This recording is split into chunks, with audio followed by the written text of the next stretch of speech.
அப்படின்னு பாடி அணி மாயை விளக்கையில் ஏற்றி வைத்தேன் அப்படின்னு பாடி அருளுக்கு பாடுவார். ஆணவாதே முழுதும் அறுத்து நிற்றல் வேண்டும். எம்மாலை தத்துவங்கள் எல்லாம் அப்படின்னு சொல்லி படம் இந்த இது பாடுறது பார்த்தீங்களா, இந்த சுத்த சொன்னால் வேண்டுகொள்ள.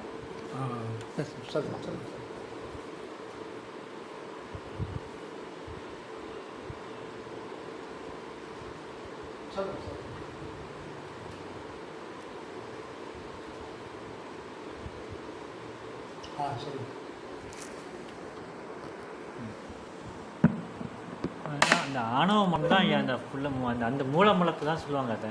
அது இயற்கை மலம். அந்த இயற்கை மலத்தை அறுக்கிறதுக்காக தான் நம்ம வந்து இத்தனை பிறவிகளை கொடுத்து இது பண்ணுறதுக்காக, அதை நீக்கிறதுக்காக தான் நமக்கு மாயம் கூட்டி வைக்கிறாரு, வினையோடு சேர்ந்து வருது. அப்படி தான் பார்க்கணும். இது வந்து சைவ சித்தாந்தம் சொல்லியிருக்கோம்.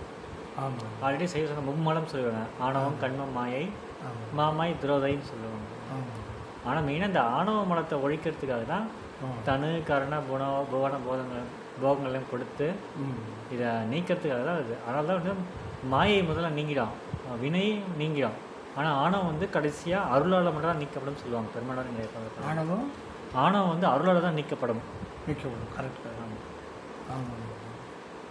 அதனால் அந்த ஆணவன்றது அதான் ஆணவ மலம், அதான் இருள் மலம். நான், எனது, என்னுடைய, அதை நீக்கிறதுக்காக தான் இறைவனை இத்தனை பாடுபடுத்த. அது நீங்கள் தான் ஏன் சிவமாயிடுவோம். அதுக்கப்புறம் படிநிலைகள் மேலே மேலே போயிட்டே இருக்கும். அந்த ஆன்மாவோட பக்குவத்துக்கு ஏற்ற மாதிரி பரதுரியம், பரதுரியாதீதம், சுத்த சிவ சாக்கரம், சொப்பனம், சொலுத்தி, சுத்த சிவ துரியம், சுத்த சிவ துரியாதீதம் அப்படின்னு அப்படியே போயிட்டே இருக்கும். அப்படின்னா அந்த எல்லாமே அந்த மலம் நீங்கின பிறகு படிநிலைகள் அந்த ஆன்மாவோட முயற்சி அப்படியே போயிட்டே இருக்கும். அது அனுபவம் மாதிரில இது அந்த 89 பாடலுக்கு அப்புறம் 90க்கு அப்புறம் வந்து சொல்லுவார், ஒவ்வொரு நிலைகளும் சொல்லுவார்.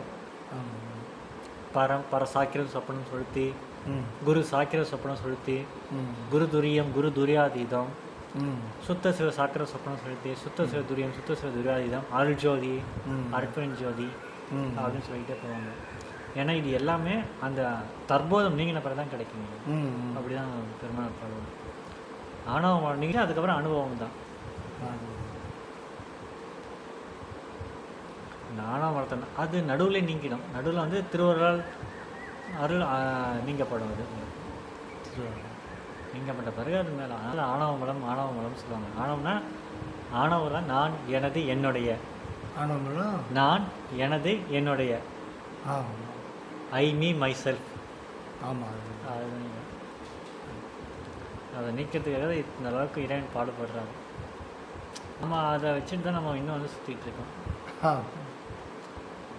அது வந்து நீங்கிறதுனால தான் மாயையை முயற்சி செய்ய மாட்டோம். ஏன்னா மாயை வந்து இன்னும் அதிகமாக இருக்கும். மாயை மறைப்பினீங்கன்னா கண்மமுக்கு அப்புறம் ஆணவம்.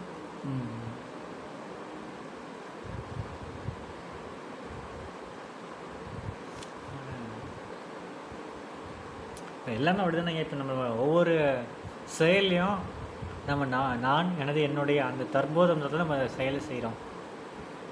எப்படி இல்லை, நான், எனது, என்னுடைய அந்த தற்போதத்தால் ஒவ்வொரு செயலும் நடக்குது இல்லைங்களா? தற்போதத்தினுடைய. ஆமாங்கய்யா, தற்போதம் தான் ஆணவ மலம். ஆணவம் தான் நான், எனது, என்னுடைய. சரி. அதனால தான் இந்த அளவுக்கு எல்லாமே உலகம் விரிஞ்சிருக்கு பொருளால். ஆணவ மலத்தினாலையா? ஆமாம், ஆணவ மலம். ஆணவ மலத்தினால என்ன இருக்கு? பொருள் அனுபவிக்கிற போகம்லாம் விரிஞ்சிருக்கு. ஓஹோ, சரி சரி. இப்போ நான் எனது என்னுடைய நாள் தான் என்னுடைய வீடு, என்னுடைய மனைவி, என்னுடைய மக்கள், என்னுடைய பொருள், என்னுடைய உடை. ஆமாம். அந்த இதெல்லாம் விரிஞ்சு போய் பார்த்தீங்கன்னா ஒவ்வொரு பொருளும் கூட்டிக்கிட்டே போகுதுல்ல. என்னுடைய ஃப்ரிட்ஜு, என்னுடைய டிவி. சரி சரி. இப்போ இங்கே வீட்டுக்குள்ளே சண்டை. என்னுடைய கட்லு, என்னுடைய ப்ரஷ்ஷு, என்னுடைய சோப்பு. ஆமாம். இப்போ அந்த அப்போல்லாம் வந்து அது தற்போது வந்து குறைவாக இருந்தது. பொதுவாக எல்லோரும் ஒரே சோப் பயன்படுத்தினாங்க. ஒரே டவல் தான், ஒரே படுக்கை தான், ஒரே ரூம் தான், ஒரே சாப்பாடாக சாப்பிடுவாங்க எல்லோரும். இப்போ அப்படி இல்லையா? அந்த ஆணவ மலம் வந்து அதிகமாகிடுச்சு. அதனால தான் என்னென்ன அண்ணன் தம்பி அப்பா அம்மா எல்லா குடும்பத்துக்குள்ளே சண்டை வருது இல்லைங்களா? ஆமாம். என்னுடைய ரூமு, என்னுடைய பெட்ஷீட்டு, என்னுடைய டவலு, என்னுடைய டிஃபன் பாக்ஸ், ஆமாம் ஆமாம் இது அப்படியே விரிஞ்சு என்னோடய வீடு, காம்பவுண்டு பக்கத்தில் சண்டை, ஆமாம் அப்புறம் அப்படியே ஊருக்கு சண்டை, தெருவில் சண்டை, யாரும் பேச மாட்டோம், அப்படி நாடு சண்டை, சரி. அப்படியே எங்கேயோ போயிடுச்சு ஐயா. இப்போ சைவ சித்தாந்தம் முப்பொருளாக பிரிக்குது. பதி, பசு, பாசம். பாசம் வந்து ஜடம், அதுக்கு உணர்வற்றது இந்த உலகம். அது வந்து ஒன்றும் உணராதது, உணர முடியாது. இந்த பக்கம் பதி வந்து இயற்கை உணர்வினர், அருள் வடிவினன், அன்பு வடிவினன், தூய்மை. பசு அப்படின்றது இயற்கையில் ஆணவ மனம் உள்ளது. உயிர்கள், அதாவது கடவுள், உயிர்கள், உலகம், முப்பொருள் வந்து இயற்கையாக இருக்குது. இதுதான் சைவ சித்தாந்தத்தினுடைய அடிப்படையான ஒரு கோட்பாடு. மிக மிக ஒரு தெளிவான ஒரு இதுக்கு மேலே ஒன்றும் வேறு எந்த மதத்துலேயும் காண முடியாது. சைவ சித்தாந்தத்தில் மட்டும்தான் இவ்வளோ தெளிவாக காண முடியும். அந்தளவுக்கு தமிழகத்து ஞானிகள் வந்து அகத்தில் இருந்து உண்மையை வெட்ட வெளிச்சமாக சொல்லியிருக்காங்க. இப்போது பசுவை பற்றி தான் இப்போ பிரச்சனையாக. இப்போ இந்த பக்கம் கடவுளை பற்றி பிரச்சனை இல்லை. பாசம் வந்து அது உணர்வு கிடையாது. கட்டை இருக்க, கட்டை எவ்வளோ போட்டு அடித்தாலும் அதுக்கு வலி தெரியாது. லட்டை வச்சாலும் அது வந்து இன்பமாக உணராது. இன்பத்தை உணர்கின்ற ஒரு உணர்வு கிடையாது. அது ஒரு ஜடம். பஞ்சபூதங்கள் எல்லாமே ஜடம், உலகம் ஜடம். இப்போ நடுவில் இருக்கிற பசு சொல்லும்போது அது வந்து தன்னை உணராத ஒரு நிலையில் இருக்குது. அதுக்கு காரணம் இயற்கையில் உள்ள ஆணவ மலம். ஓகே, இதான் சொல்கிறாங்க இல்லைங்களா? இப்போ அடியன் கேட்குற கேள்வி என்னென்னா, நம்ம அறியாமையில் தான் கேட்குறோம். அறியாமையினால அறியாமையை முதலீடாக வச்சுக்கிட்டு நம்ம கேட்குறோம். அவங்க அறியாமை அகற்றிட்டு சொல்கிறாங்க. இதை ஒரு கேள்வி கேட்குறோம். இது என்னுடைய இதில் வந்து நியாயமாகப்படுது. ஆனால் நீங்கள் தெளிவு பண்ணணும் இல்லையா? தெரியல, எனக்கு தெரிஞ்சால் சொல்கிறேங்கய்யா. சொல்லுங்கள். இப்போது பசு உயிர்கள், கடவுள் ஏகன், உயிர்கள் எண்ணற்று, எண்ணிக்கை அடங்க முடியாது. ஒவ்வொரு தனித்தனி உயிருக்குள்ளவும் இயற்கையாக ஆணவ மனம் இருக்கு. ஆணவ மனம் இருக்கிறதுனால அது தன்னுடைய இருப்பை தன்னையே உணர முடியாத ஒரு நிலையில் இருக்குது. தன்னுடைய இருப்பை உணர முடியாத ஒரு நிலையில் இருக்கும்போது அதுக்கு இன்பமோ துன்பமோ அனுபவம் ஆகாது இல்லைங்களா? இப்போது ஆண்டவர் பரம்பெரும் கருணையினால் அவனுடைய இயற்கை மலத்தை எடுக்கிறதுக்காக மேற்கொண்டு மாயா மலத்தையும் கண்ம மலத்தையும் சேர்த்து தான் எடுக்க முடியும் அப்படின்னு சொல்லிட்டு அதனால் வாழ்வு நமக்கு பிறவிதோறும் வருது.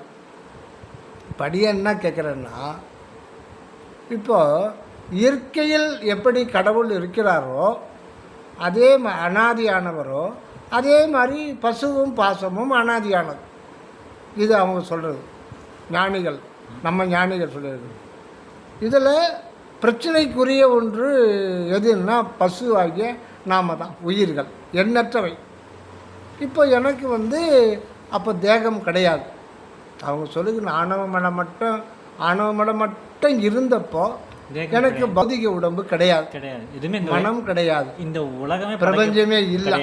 எனக்காக தான் பிரபஞ்சம் தோற்றுவிக்கப்பட்டது. ரைட்டு. இப்போ ஆணவ மலம் மட்டும் இருக்கும்போது என்னுடைய இருப்பை அறிவு தான். பசுன்றது ஆன்மா, அது அறிவு தான், அது ஒரு இருப்பு தான். ஆனாலும் இருப்பறியாத ஒரு நிலையில் இருக்குது. அது காரணம் ஆணவ மலம் அப்படின்னு சொல்கிறாங்க. அப்போது இருப்பறியாத நிலையில் இருக்கும்போது இன்ப துன்ப அனுபவம் கிடையாது. அதை நீக்கிறதுக்காக மேற்கொண்டு மாயாமலம் கண்மமலம் இது சேர்த்து அணுவணுவா தான் அறிவு. அப்போது எத்தனையோ கோடி பிறவிகள், 84 லட்சம் யோனி வரையில் long process, very long process. ஒவ்வொரு பிறவிலையும் அது படுற துன்பம் இன்ப துன்பம் டேட்டில் எழுத முடியாது இல்லைங்களா? இப்போ நான் கேட்குறது 2 கேள்வி. இவ்வளோ அது முக்தி அடையிறதுக்கு வரையில் அது பிறப்பிறதுக்கு இவ்வளோ லாங் ப்ராசஸ் தேவையா? என்னை இவ்வளோ காலத்துக்கு இன்ப துன்பத்தை நுகர வைக்கணுமா? ஒன்று. இன்னொன்று, என்னை அப்படியே விட்டுட்டு இருக்கலாமே. நீ கண்மமெல்லாம் அது சேரும்போது தான் இந்த பௌதிக உடம்பு வரும்போது உனக்கு ஒரு அறிவு வருது, உணர்வு. அப்போ தான் அவருக்கு கொடுக்குறேன். உயிரையும் உடலையும் சேர்க்கும்போது உணர்வு சேருது. இதெல்லாம் சேர்க்கறதுனால தான் எனக்கு இன்பத்துன்ப அனுபவ வாழ்வு எத்தனையோ கோடி காலமாக வருது. எல்லையில் பிறப்பெனும் இருங்கடல் கடந்து பிறவி பெருங்கடல் நீந்தி நீந்தி சேராதான் இப்படிலாம் சொல்கிறாங்க. வையத்துள் வாழ்வாங்கு வாழ்வு ஆணுறது இப்படி நிறைய சொல்லி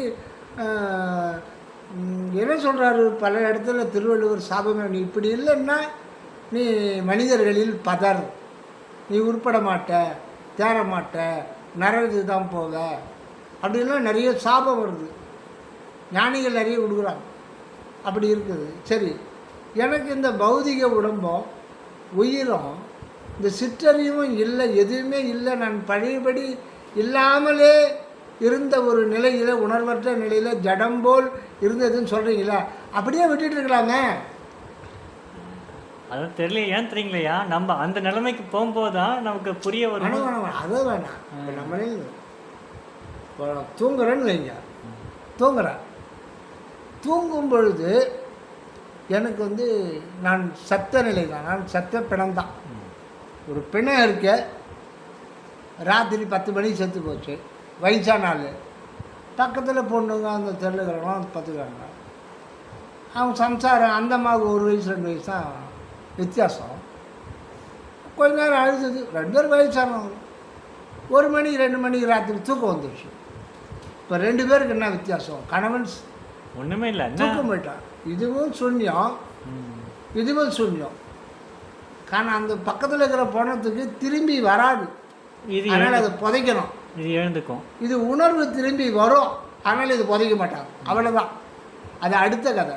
இப்போ இருக்கிற டைம் பீயிங்கு இதுக்குள்ளவும் ஒன்றும் கிடையாது, உணர்வு கிடையாது. அதுக்குள்ளவும் உணர்வு கிடையாது. அதுக்குள்ளே ஆன்மா வெளியேறிச்சு. அங்கே உடம்பு மட்டும் ஆன்மா வெளியேறிச்சுன்ற கூட வார்த்தை கிடையாது. அங்கே வெற்று உடம்பு தான் இருக்குது. அது இன்னொரு பிறவிக்கு போயிடுச்சு, இடத்த காலி பண்ணிட்டு போயிடுச்சு. இதுவும் சூன்யந்தான், பட் இடத்த காலி பண்ணல, உள்ளே ஒளிஞ்சிக்கிட்டு இருக்கு. எங்கே ஒளிஞ்சிக்க போகிறோன்னு தெரியாது, ஒளிஞ்சிக்கிறவன் யாருன்னு தெரியாது. கம்ப்ளீட் டார்க்னஸ், சூன்யம், சர்வ சூன்யம் அப்படின்னு கூட தெரியாது அதுக்கு, இல்லைங்களா? அந்த பக்கத்தில் பார்த்துக்கிற பாட்டிக்கு பக்கத்தில் சொன்னால் அந்த தூங்கிக்கின்னு இருக்குது அப்படின்னு சொல்கிறாங்க. ஆனால் நீ தான் நாம தான் தூங்கிக்கிட்டு இருக்குதுன்னு சொல்கிறதே தவிர அதுக்கு தெரியாது. ஏன்னாங்க சுடர் லைட் ஆஃப் ஆயிடுச்சு, உணர்வுன்ற சுடர் ஆஃப் ஆயிடுச்சு. இப்போ அதுதான் ஆணவ நிலை. அதாவது அதுதான் ஆணவ நிலைன்றது. அதுதான் நம்ம தூக்க நிலை என்ன நிலையில் இருக்கிறோமோ அப்போ நமக்கு உடம்பு இயங்கிட்டு தான் இருக்குது. சுவாசம் ஓடிட்டுருக்கு, இதயம் துடிச்சிக்கிட்டு இருக்குது, ரத்தம் ஓடிக்கிட்டு இருக்கு, இதெல்லாம் ஓடிக்கிட்டுருக்கு. இப்படி தட்டினா எழுந்துப்பீங்க. எப்படி? இந்த பாசத்துலேயே அற்பறிஞ்சொல்லி தான் பாசமாக இருக்கு. அது வந்து ஜடம்தான், பட் அது கம்ப்யூட்டரைஸ்டு. இது டப்புன்னு நீ தட்டினா கனெக்ஷன் கொடுத்துரும். இல்லைன்னா இவ்வளவும் நடந்துகிட்ருக்கு. அது செத்து போச்சு, ஒன்றும் கிடையாது. எப்படி அந்த நிலையில் திருப்பி வர்றது? வர வைக்க முடியாது, சாத்தியமே கிடையாது. ஆனால் இந்த இருக்கிறது அற்பெருஞ்சோதி, இது பாசமாகவும் இருக்குது. உணர்வு இல்லாதனாலும் இது இப்போ ஒரு இதில் வந்து கால்குலேட்டர் இருக்குது, உதாரணத்துக்கு சொல்கிறேன். இப்போ இந்த உடம்பு அந்த நிலைக்கு இல்லாத நிலைக்கு சூழ்நிலைக்கு போயிட்டு திருப்பி வர்றமே, அந்த அதிசயம் சாதாரணமான அதிசயம் கிடையாது. ஏன்னா சாத்தியம் கிடையாது. கோமா ஸ்டேஜுக்கு போயிட்டா அது ஒன்று தான், ரெண்டுமே ஒன்று தான். பட் கோமா ஸ்டேஜில் திருப்பி வரணுன்னா முடியாது. ஸ்கூட்டரில் போயிட்டா இருக்கா, மண்டையில் அடிபட்டு கோமா ஸ்டேஜுக்கு போயிடுவோம். டாக்டர் ஐசியூ வார்டில் ஒரு ட்ரீட்மெண்ட்டு கொடுக்க மாட்டாங்க. ஆக்சிஜன் சிலிண்டரை வச்சு இது பண்ணிவிட்டு பார்க்கலாங்க, 3 நாள் பார்க்கலாம். ஒரு சின்ன ரத்த கசிவு தான், அவர் கோமா ஸ்டேஜுக்கு போயிட்டார். இப்போ எதுவும் சொல்ல முடியாதுங்க. பட் ஐசியூ வார்டில் 3 நாள் வெயிட் பண்ணேன். என்ன சார் 3 நாள் ஆயிடுச்சு? இல்லை, சுவாசம் உள்ள உயிர் இருக்கு, திருப்பி வருவாரன்னு ஒரு 3 நாள் பார்க்கலாம். நீங்கள் பணம் கட்டு போயிடும். திருப்பி வருவானா வர முடியாது, அப்படியே போயிடும்னு சொல்ல முடியாது. ஆனால் சிலிண்டர் வச்சா ஒரு 2 மாதம் கூட இருக்கும். ஆக்சிஜன் சிலிண்டர் வச்சா 2 ஒன்று தான். ஆனால் இது கோமா சேஜிக்கு 2மே ஒன்று தான். பட் அது கன்ஃபார்மாக வரும்னு சொல்ல முடியாது. இது வரும், தட்டாக எழுந்துக்கும். எப்படி இப்போ இந்த செல்ஃபோன் இருக்குது, இதில் கால்குலேட்டர் ஆப்புக்கு போனீங்கன்னா இப்போ நான் சொல்கிறேன் 2345 ப்ளஸ் 5961 அப்படின்னா நீங்கள் பேப்பர் எடுத்து தான் போட்டு கூட்டுவீங்க. எப்படி ஒரு 5 நிமிஷம் டைம் எடுத்துப்பீங்க. அது டைம் எடுக்குமா? உங்களுக்கு முன்னாடி சொல்லிடுதா? மனிதன் தான் உருவாக்கணும். உருவாக்கணும் மனிதனே சொல்ல முடியாது. நீங்கள் தான் உருவாக்கணும்னு வச்சுக்கிங்க. நீங்கள் உருவாக்கிட்டீங்க, ஆனால் உங்களாலே சொல்ல முடியாது. அப்போ அதுக்கு அறிவு அதிகமாக, உங்களுக்கு அறிவு அதிகமாக? அதுக்கு உணர்வு இருக்கா? இல்லை. நம்மளை 1 மேலே கை வைக்கிறான், 2 மேலே கை வைக்கிறது தெரியாது. அது ஒரு எலக்ட்ரிக் சர்க்கியூட். அதை வந்து வேறு விதமாக அதை மாற்றிக்கிறோம். அருள் சக்தி காரியப்பட்டு எல்லாமே. அந்த இப்போ சொன்னதை இன்ட்டு 9999 உடனே சொல்லும். நீங்கள் கூட்டிக்கலாம். இன்ட்டு 8463 போட்டால் உங்களுக்கு 1 மணி நேரம் ஆகும். பேப்பர் அரை மணி நேரமாவது ஆகும். ஆனால் அது உடனே சொல்லிவிட்டேன். போட்டு தட்டி ஈக்குவல் போட்டால் உடனே சொல்லிட்டேன். நீங்கள் தானே உருவாக்குனீங்க, ஆனால் உங்களால் சொல்ல முடியுத? அது சொல்லுது, ஆனால் உணர்வு இல்லை. அது மாதிரி தான் உடம்பு. உடனே நீங்கள் தட்டினீங்கன்னா உடனே எழுந்துப்பீங்க. கனெக்ஷன் கொடுத்துரும். அவன் போய் இழுத்துனுவான். என்னடா இருட்டில் அந்த ஆணவமாக இருட்டறையில் இருக்கிறனால கூட்டுக்குன்னு வந்து விழிப்பு நிலை கொண்டு வந்துடும். இதெல்லாம் நம்ம சர்வசாதாரணமாக நினைக்கிறோம். திருவருளே மொத்தமே அற்புதம் தான். ஒவ்வொரு செகண்டும் நமக்குள்ள அருட்சக்தி நடந்துக்கிட்டே. அருட்சக்தி இல்லைன்னா ஒன்றுமே கிடையாது. இப்போ நான் என்ன கேட்குறேன்னா, இப்போ நம்ம ஆணவன்றது என்னன்னு புரிஞ்சிடுச்சு. ஆணவம்னா இருப்பறியாத நிலை, உணர்வற்ற ஜடம்போன்ற நிலை. ஆனால் அறிவு தான். அது அறிவு தான். பட் அதுக்கு மேலே கவர் ஆயிடுச்சு, வெளிப்படாத தன்மை. அதுக்கு மேலே ஆணவ மனம் கவர் ஆயிடும். அது ஒரு வகையான மாயத்திரை. இது என்னை அப்படியே விட்டுருக்கலாமேன்ற. எனக்கு இன்பமும் இல்லை, துன்பமும் இல்லை. நான் கடவுள் பார்த்து கேட்குறேன், அப்பா உனக்கு என்ன, நான் இருந்துட்டு போகிறேன், என்னையே நீ வம்புக்கு இழுத்து இப்போது காலில் அடிப்பட்டு ஆக்சிடென்ட் ஆகுது, எத்தனை இதாக இருக்குது, எவ்வளோ வியாதி இருக்குது. ஒரு ஆத்மாவில் எப்படி கஷ்டப்படுறான், வறுமையில் எப்படி கஷ்டப்படுறான். ஒரு நாளைக்கு 3 வேளை 4 வேளை பசி எடுக்க வைக்கிற. நான் நாய் மாதிரி அலைய வேண்டியதாக இருக்குது. லோன்ட்டு பச்சுவேன். இது வைக்கிறான், உணவு இது பண்ணுறான். இப்படி 3 வேளை பசி எடுக்க வச்சுட்டேன். நான் இந்த உணவுக்கும் உடைக்கும் இருப்பிடத்துக்கும் படாத பாடுபடுறேன். ஏன் உனக்கு என் மேலே உனக்கு அக்கறைன்ற? 3ம் தனித்தனியாக என்னதுன்னு சொல்லிட்டா.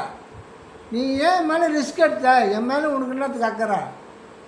இப்போது இந்த உலகம் தோன்றி ஒரு 1000 கோடி வருடங்கள் வச்சுங்க. அதுக்கு முன்னாடி கணக்கு கிடையாது. அது எப்போ இருந்துகிட்டு இருக்கு, அப்போ இல்லை. திடீர்னு இப்போ ஒரு 300 வருஷத்துக்கு முன்னாடி ஏன் தொலை கொடுக்குறா? அறிவியல் உருவாக்கி அறிவியல் எப்போ விட்டுட்டு இல்லை, அது எப்போவுமே அப்படி இருக்குல்ல, அதே மாதிரி விட்டுற வேண்டியதானேன்னு கேட்குறேன். இல்லை என்னென்னா, அவரை மாதிரி பேரின்பத்தை அனுபவிக்கிறதுக்காக தான் நம்மளே வந்து அவராக தான் நாமளாக இருக்கோம். இப்போ அவருடைய சிறிய கூறு தான் அருட்பெருஞ்சோண்டவர். அவரு நம்மளும் அவரை மாதிரி பேரின்பத்தை அனுபவிக்கிறதுக்காக அவரும் நாமும் வேறு இல்லை, 2 பேரும் ஒருத்தர் தான். சரி, அருட்பெருஞ்சோண்டவரும் நம்ம எல்லாம் தனித்தனி நினச்சிட்டு இருக்கோம். இந்த ஆணவத்தால் தான் நான் அதுன்னு சொல்லிட்டு வேறுபாடு. அவரு நாம ஒன்றுன்னா இப்போ அவருக்கு பசி எடுக்குமா, எனக்கு பசி எடுக்குதா? இப்போ கொஞ்ச நேரத்தில் அதாவது என்ன, நம்ம என்னோடய பார்வை சரியை எப்படி பார்க்குறீங்க அப்படின்னா, சரி, இப்போ நம்ம உடம்புல ஒரு நோய் கட்டி இருக்கு. சரி, ஒரு உறுப்பு இருக்குது. சரி, ஒரு உறுப்பில் நோய் தாக்கம் இருக்குது. ஆமாங்க. அந்த நோய் தாக்கத்து உறுப்புக்கு வந்து என்னென்னா உள்ளுக்குள்ளே வந்து வைத்தியம் பண்ண முடியாதுன்னு சொல்லிட்டு ஒரு இது எடுத்து அது வெளியே எடுத்து வச்சு, இப்போ ஓப்பன் ஹார்ட் சர்ஜரின்னு கேள்விப்பட்டிருக்கீங்களா? வெளியே எடுத்து இதயத்தை வச்சு அதில் அப்படின்னா இது பண்ணிவிட்டு, இப்போ அந்த மாதிரி தான் பார்க்குறேன். என்னாச்சுன்னா, அவருக்குள்ளே இருக்க நமக்கு இந்த ஆணவத்தால் அவருக்கு பூர்ண இன்பத்தை அனுபவிக்காமல் ஒரு சிக்கலாக கூட இருக்கலாம். சரி, அவர் இன்பத்தை, ஏன்னா இப்போ கடைசியாக இன்பத்தை யாருன்னா அவர் தான் அனுபவிக்கிறார். ஏன்னா நம்மளால் இப்போ நாம் அவராகும்போது 2ம் வேறு இல்லை. அதாவது சிவமும் நாமும் மாரிலாம் ரெண்டும் ஒன்றா இருக்கும்போது அந்த பூர்ண இன்பத்தை அனுபவிக்கிற சிவம் தான். இது அதிகமாக வந்து எல்லா வந்து சைவ சித்தாந்தம் சரி மற்ற ஞானிகள் அனுபவிச்சுனாங்க சொல்லுவாங்க, நானே சிவமானேன் அப்படின்னு சொல்லும்போது அப்போது சிவம் தான் அனுபவிக்கிற அந்த அனுபவத்தை தவிர நம்மளால். அப்போது நம்ம வந்து ஒரு உறுப்பை வந்து வெளியெடுத்து வச்சு அதுக்கு வைத்தியம் பார்த்து அதில் குறையணைக்கு திருப்பியும் நமக்குள்ளே எடுத்து வச்சுக்கிறாங்க. இப்போ சிவமும் இப்படி தான், அவருக்குள்ளே இருக்க நம்மளை குறையோட இருக்கிற தூக்கி வெளியே வச்சு எல்லாத்தையும் போட்டு இறைவன் நிறைவானவர் இல்லைங்களா? ஏன் இந்த இடத்துல அவர் குறைவாக இருக்காருன்ற, இருக்கையிலே நிறைவாக இருக்கலாம் இருக்க வேண்டியதானே, ஏன் குறைய வச்சிருக்காரு? அது தெரியலையா, அது வரலாறுக்கும் தெரியும், ஆனால் அந்த அந்த நிலைமைக்கு போனாலும் தெரிய வரும்னு தெரியலையா. ஏன்னா அவரோட இறைவன் வந்து சர்வ வல்லவர், அவர் கணக்கு நமக்கு தெரியாது. ஆனால் இது பூர்ணமடைஞ்ச வரலாறுக்கு தெரியும். ஆனால் அவரை வந்து சொன்னாரா, சொல்லியிருக்காரு எங்கய்யா தெரியலையா? சாதி சமய சழக்கை விட்டேன் அருள் ஜோதியை கண்டே நடி அக்கச்சி அருள் ஜோதியை கண்டே. இந்த இதில் ஆரம்பத்திலே நான் இப்படியே வச்சிருந்துக்கலாமே, இல்லை வந்து சுத்தமாக நீயே வந்து ஒரு காரணம் நீயே வந்து என்ன இந்த மாதிரி எதாவது படைக்காம சாதியும் மதமும் சமயமும் பொய் என ஆதீர்வத்தில் சாதியும் மதமும் சமயமும் காண ஆதி அனாதியாம் அற்பரும் ஏன் என்ன சொன்னார்? சைவ சமத்துன்னு வந்துட்டு சைவம் வைணவம் முதலான சமயங்களில் பற்று வைக்க வேண்டாம், வேதம் ஆகமங்களில் லட்சியம் வைக்க வேண்டாம், புராணம் இதுதான். அப்போ ஏன் சொன்னார் கடைசியா? தெரியலையா, எனக்கு தெரியல. நான் ஃபஸ்ட்டு 1953 வேலைக்கு போகிறேன். வேலைக்கு போய் 1 மாதம் தான் ஆகுது. போகும்போது எங்கள் பாட்டி பார்த்து நல்லா தான் இருந்தாங்க. திடீர்னு சிக்காகி ஜலதோஷம் பிடிச்சிக்கிட்டு ஒரே ஒரு வாரத்தில் இது இறந்துட்டாங்க. நல்ல ஞாபகமும் நல்லா தான் இருந்தாங்க, கொஞ்சம் சிக்காக இருந்தாங்க. பட்டு வயசாக 80 வயசுக்கு மேலே இறந்துட்டாங்க. நான் அங்கே ஜாயின் பண்ணியிருக்கேன். எங்கள் ரிலேஷன் ஒருத்தர் அங்கே வரார். வந்து மேனேஜர்கிட்ட பேசிட்டு அவர் எதுவும் சொன்னால் உள்ளே வந்துட்டார். மணி வா, வீட்டுக்கு வா, உங்கள் பாட்டிக்கு உடம்பு சரியில்லை, அதனால் பார்க்கணுன்னு சொல்லுது. எனக்கு அப்போ சின்ன வயசு, 19 வயசு தான். அவர் சொல்கிறது நம்பிட்டேன். நான் இந்த திங்க் பண்ணுற ஒரு இது இல்லை, நான் கிராமத்தில் வந்துட்டேன். இல்லை உடம்பு சரியில்லைக்கா போய் பார்ப்பாங்க, அதுக்கு போயா நாம் லீவ் போட்டு வர சொல்லுவாங்க. அது இறந்த டெத்தை வந்து உடனே சொல்ல மாட்டாங்க.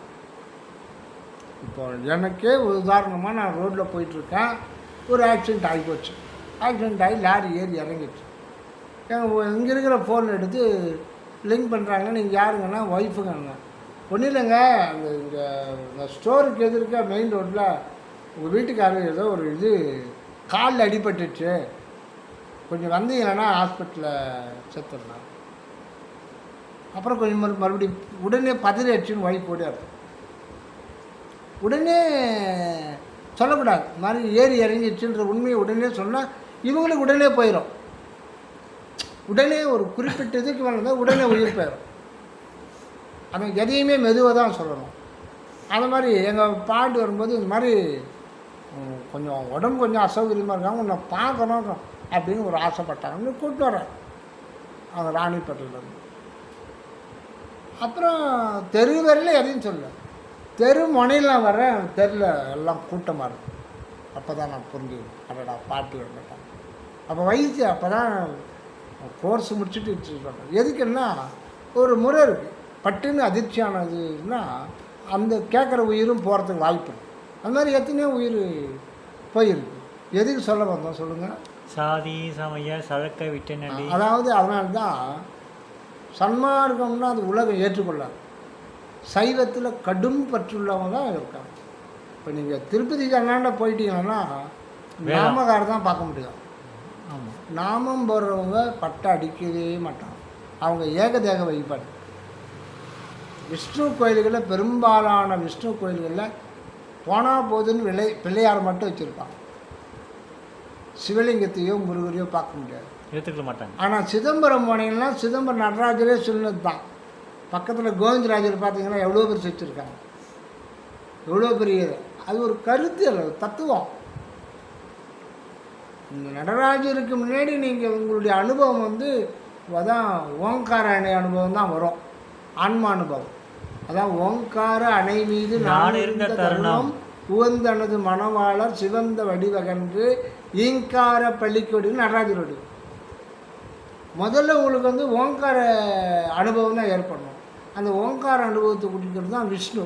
சங்கு சக்கரம், சங்கு அகரம் ஒளி, சக்கரம் இது சக்கரம் ஒளி, அகரம் விந்து, நாதம்ன்றது உகரம் சங்கு, சங்கு அகர உகரம் தான் 8ம் 2ம் இயலும் உற்படியென அட்டன் என்று அருளிய அற்பெரும் ஜோதி. 8 2 என்பன இயலும் உற்படியென அட்டன். அதான் 8ஓடு 2 சேர்த்து எண்ணவும் நிறைய வரும். 8 2 அறியாத எந்தனக்கே 8 2 அறிவித்து 8வது நிலையில் வைத்தாங்கன்னா அது விளக்கமானது வரும். ஆக வந்து நான் முதல்ல ஆன்மா அனுபவம் தான். உயிரனுபவம் உற்றிடில் அதனிடத்தே ஓங்கும் அருள் அனுபவம் உற்றிடும். முதல்ல உங்களை நீங்கள் தெரிஞ்சிக்காம இறைவனை தெரிஞ்சிக்கவே முடியாது, வாய்ப்பு இல்லை. அப்போ இறைவனை பற்றி நீங்கள் அறியணும், நீங்கள் அவரை மறந்துடணும். முதல்ல உங்களை நீங்கள் அறியணும். தன்னை அறிந்தோடனே தன் தலைவனை அறிவான். என்னை காட்டி எனக்குள்ளே இருக்கும் என்னை காட்டியே மெய்யருள். என்னை காட்டி முதல்ல சொல்கிறாங்க, என்னை காட்டி எனக்கு உள்ளே அத்விதமாக இருக்கும் நின்னை காட்டி அப்படின்னு சொல்கிறாங்க. அதனால் முதல்ல வந்து உயிர் அனுபவம் தான் ஆண்டவர் நமக்கு இது பண்ணுவார். எதுக்கு சொல்கிறேன்னா, வள்ளல் பெருமான் கடைசியாக தான் சொல்கிறார். அப்போ சொல்லும்போது நீங்கள் கேட்கலாம், நீங்கள் சைவ சமயத்தில் இருந்தது அப்படியே வந்ததுனால்தான் வேறு ஏற்றி விட்டது நீங்கள் சொல்லலாம். ஆனால் அப்படி கிடையாது. அதில் பற்றிலாம் நான் விட்டுட்டதுனால்தான் ஆண்டவர் என்னை ஏறான ஏற்றி இருக்கிறாரு. ஆனாலும் நீங்களும் அதில் எல்லாத்துலேயும் பற்று விட்டுடுங்க அப்படின்னா, சிதம்பரம் நடராஜர், திருவொற்றியூர் தியாகராஜ பெருமான், அப்போ அவங்க வேறு, அற்பெருஞ்சோதி ஆண்டவர் வேறா? அவங்களோட சாயல் தான் இவங்கெல்லாம். அவர் வணங்குது விண்ணப்பத்தில் பார்த்தீங்கன்னா சிறுபழுவத்திலேயே பொதுவான உண்மை கடவுள் ஒருவர் உண்டே என்ற உண்மையை உணர்வித்தருளினீர். ஆமாம், அதாவது அதனால் அவர் வந்து கிளியராக தான் இருக்கார். அவர் வந்து இறைவன் 6 மாதத்திலேயே திரை தூக்க தரிசித்த போது, தில்லை பருவத்திலே தரிசித்த போது எல்லாம் வேய் வகை வேல் இல்லாது எல்லாம் வெளியாக கட்டி போல அவர் இந்த கருவிலேயே சன்மார்க்க திருவிடையாக வந்திருக்காங்க. ஆனால் நாம் யாரும் ரெடியாகலை, யாரும் அதுக்கு தயாராக இல்லை. அவர் முதல்ல அணுகுந்து யார்? முதல் மாணாக்கர் தொழுவூர் வேலை இருந்தார். அவர் கொட்டை கட்டியிருந்தார், பட்டை போட்டிருந்தார். தப்புலாம் சொல்லலை. சைவத்தில் இருந்தவங்க தான் வந்தாங்க. ஏன் வந்தாங்க? அவர் முருகரை பாடியிருக்கார் நம்மால், தியாகராஜ பெருமாள் பாடியிருக்கார் நம்மால், தித்தனையை பற்றி பாடியிருக்கார், மகாதேவ கோலை பற்றிருக்கார். அதனால அவர் நம்மவர் அப்படின்னு தான் வந்தாங்க. எடுத்த உடனே சாதி சமயம் பொய்ன்னா ஓடி போயிடுவாங்க, ஒரு ஆள் கூட வந்துருக்க மாட்டாங்க, ஓடி போயிடுவாங்க. அதே மாதிரி எங்கள் பாட்டி, நான் உங்கள் பாட்டி செத்து போயிட்டாங்கன்னா என்னையும் சாகட்டி தான் நீ கூட்டும் போயிருக்கணும் இல்லைங்களா? அதனால ஒரு பக்கம். அதனால தான் பாருங்கள், பேர் கூட முறையாக முதல்ல வேத சன்மார்க்கம் தான் இருக்கும். உடனடிப்பது வேத சன்மார்க்கம், அதுக்கப்புறம் தான் ஒரு சமரச சடாந்த சமரச 6 அந்தங்களையும் கூப்பிட்றார்.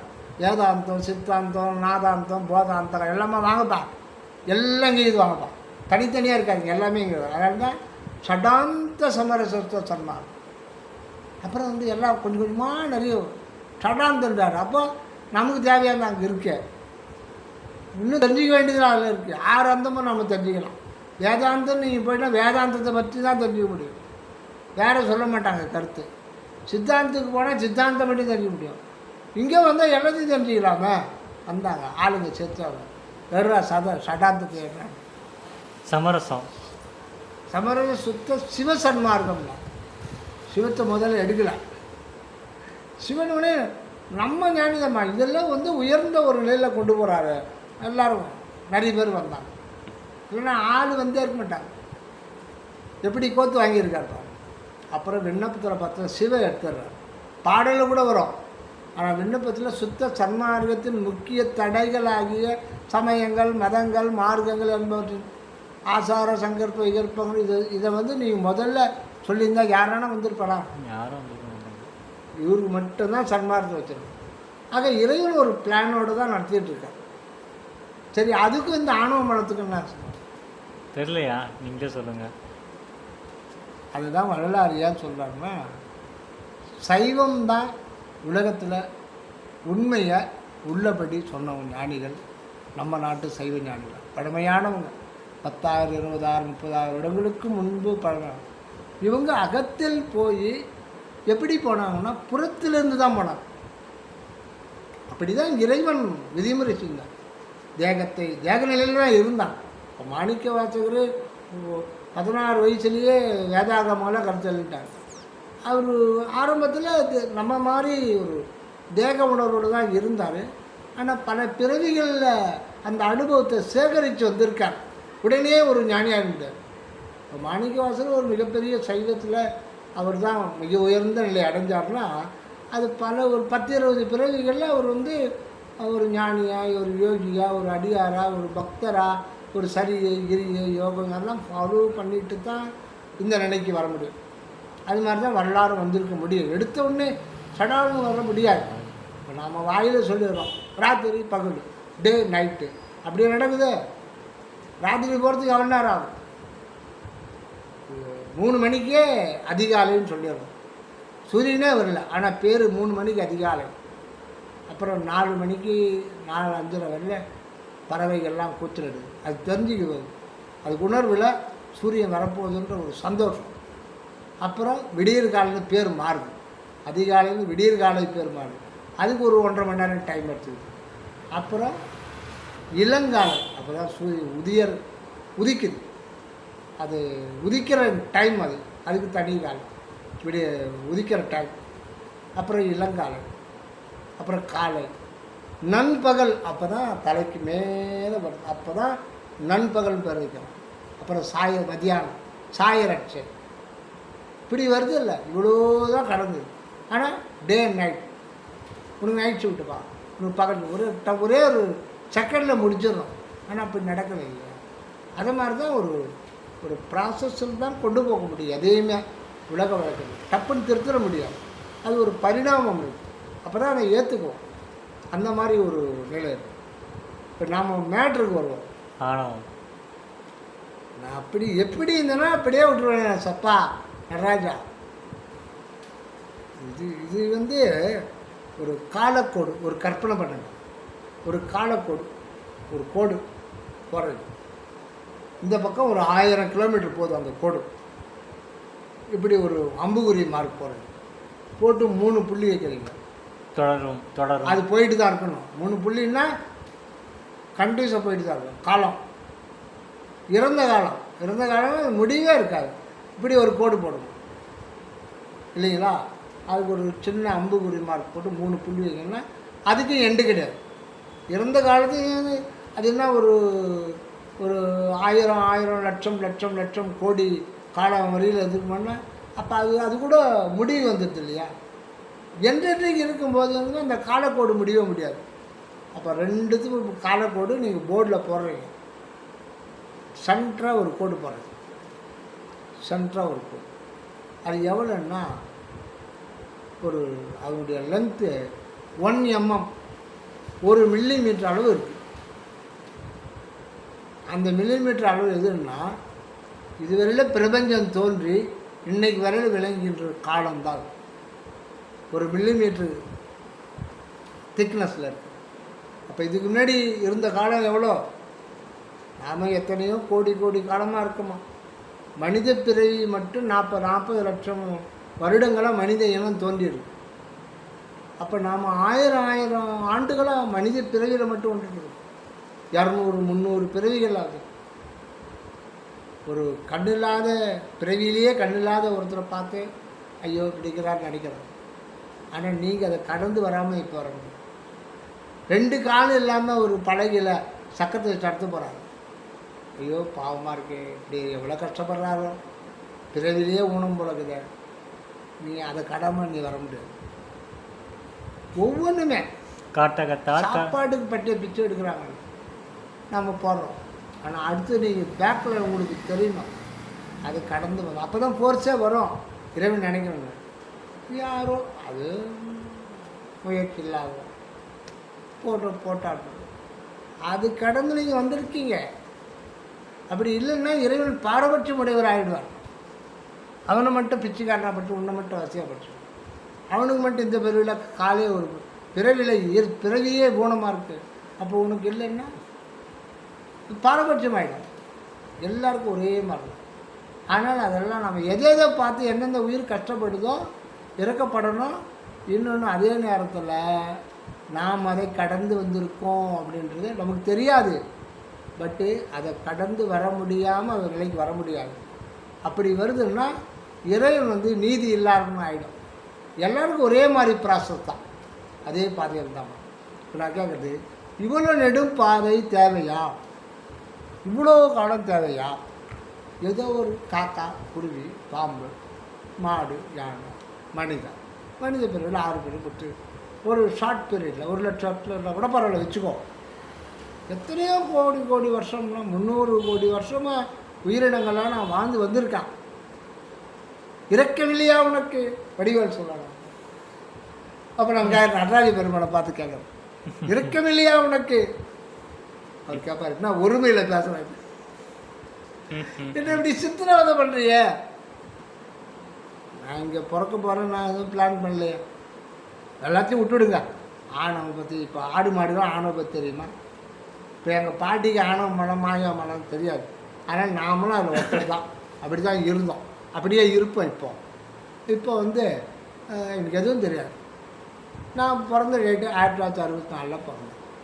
அதுக்கு முன்னாடி இந்த உலகம் இருந்துச்சா இல்லையா அதெல்லாம் தெரியாது. படித்தா வரலாறு தெரிஞ்சிருக்கும். இருந்து தான் ஆகணுன்றது நமக்கு தெரியுது. அது கூட கொஞ்சம் வளர்ந்தால் தான், புத்தி வளர்ந்தால் தான் அது நமக்கு தெரியும். இந்த உலகம் இருந்துக்கிட்டு தான் இருந்துகிட்டு.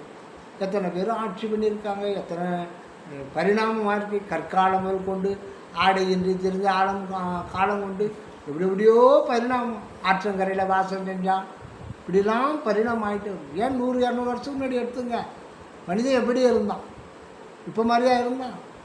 அப்போது இந்த இவ்வளோலாம் கடத்தி லாங் ப்ராசஸாக இருக்கு. இவ்வளோ காலம் என்னை கொடுமைப்படுத்தி சித்திரவதைப்படுத்தி இல்லையா, எண்பத்தையும் கொடுக்குறா. எண்பத்தையும் கொடுத்து விவேகானந்தர் சொல்லுவார், இந்த புலன் இன்பங்கள் துன்பம் என்கின்ற தங்க கிரீடத்தை சுகந்துவது தான். தங்க கிரீடத்தை அது தங்கைக்கு இருக்கலாம், ஆனால் நரகம் துன்பம் என்கின்ற கிரீடத்தை சுமந்து கொண்டு வருகிறது. நம்ம கிரீடம் தெரியல, இப்போ இன்பமாக இருக்கு. அதாவது உலகியல் அனுபவம்ன்றது துன்பம். ஒரு காயின் மாதிரி. காயினுக்கு 2 பக்கம்ன்றது தவிர்க்கவே முடியாது. அது ஒரு காரணம். ரெண்டுமே பொய் தான். ரெண்டுமே பொய் இல்லை, மாயை. பொய்ன்னு சொல்ல முடியாது, மாயை. ரெண்டுமே மாயை தான். மாயைன்னும் போது சத்துண்மை அதில் கிடையாது, உண்மை அதில் கிடையாது. அது ஒரு மாயை. ஒரு படத்தில் நீங்கள் பார்த்துருக்க மாட்டீங்க. நீங்கள் யூடியூப்பில் பார்ப்பேன், சிரிப்பு கொஞ்சம் ஒரு மாதிரி போர் அடித்தா சிரிப்பாங்க. ஒரு பஸ்ஸில் எங்கேயோ ஊருக்கு போகிறதுக்கு உட்காந்துக்கிறோம். உட்காந்துருந்தால் பஸ்ஸு ஸ்டார்ட் ஆகலை, டிரைவர் இன்னும் உட்காரல. அங்கே பேசஞ்சரில் உட்காந்துட்டான். மொத்தம் பூ இப்போ மல்லிகைப்பூ உருண்டை, ஒரு உருண்டையாக வச்சுட்டு இவ்வளோ பெரிய உருண்டை 50 ரூபா. அப்படியே இந்த ஓரமாக கீழே இருந்து விற்றுட்டு போவான். போயிட்டே 1-2 பேர் அங்கே வாங்குவாங்க. நீங்கள் அப்படியே கிராஸ் பண்ணும்போது வடிவேல் ஓட்டில் உட்காந்துருப்பான் ஒண்டியாக பேச்சுக்கார. கிராஸ் பண்ணிட்டு யாரோ உட்காந்துக்கிறாங்களே, அவனை பிடிக்கலாமேன்னு சொல்லி அவன் ரிட்டர்ன் வருவான். ரிட்டர்ன் 50 ரூபா மல்லிப்பூன்னுவான். ஊக்கப்படிப்பான், ஊக்கப்பட்டு விடுவான். இதெல்லாம் அதை சொல்லிட்டு கிட்ட தந்துடுவான். மல்லிப்பூ 50 ரூபா.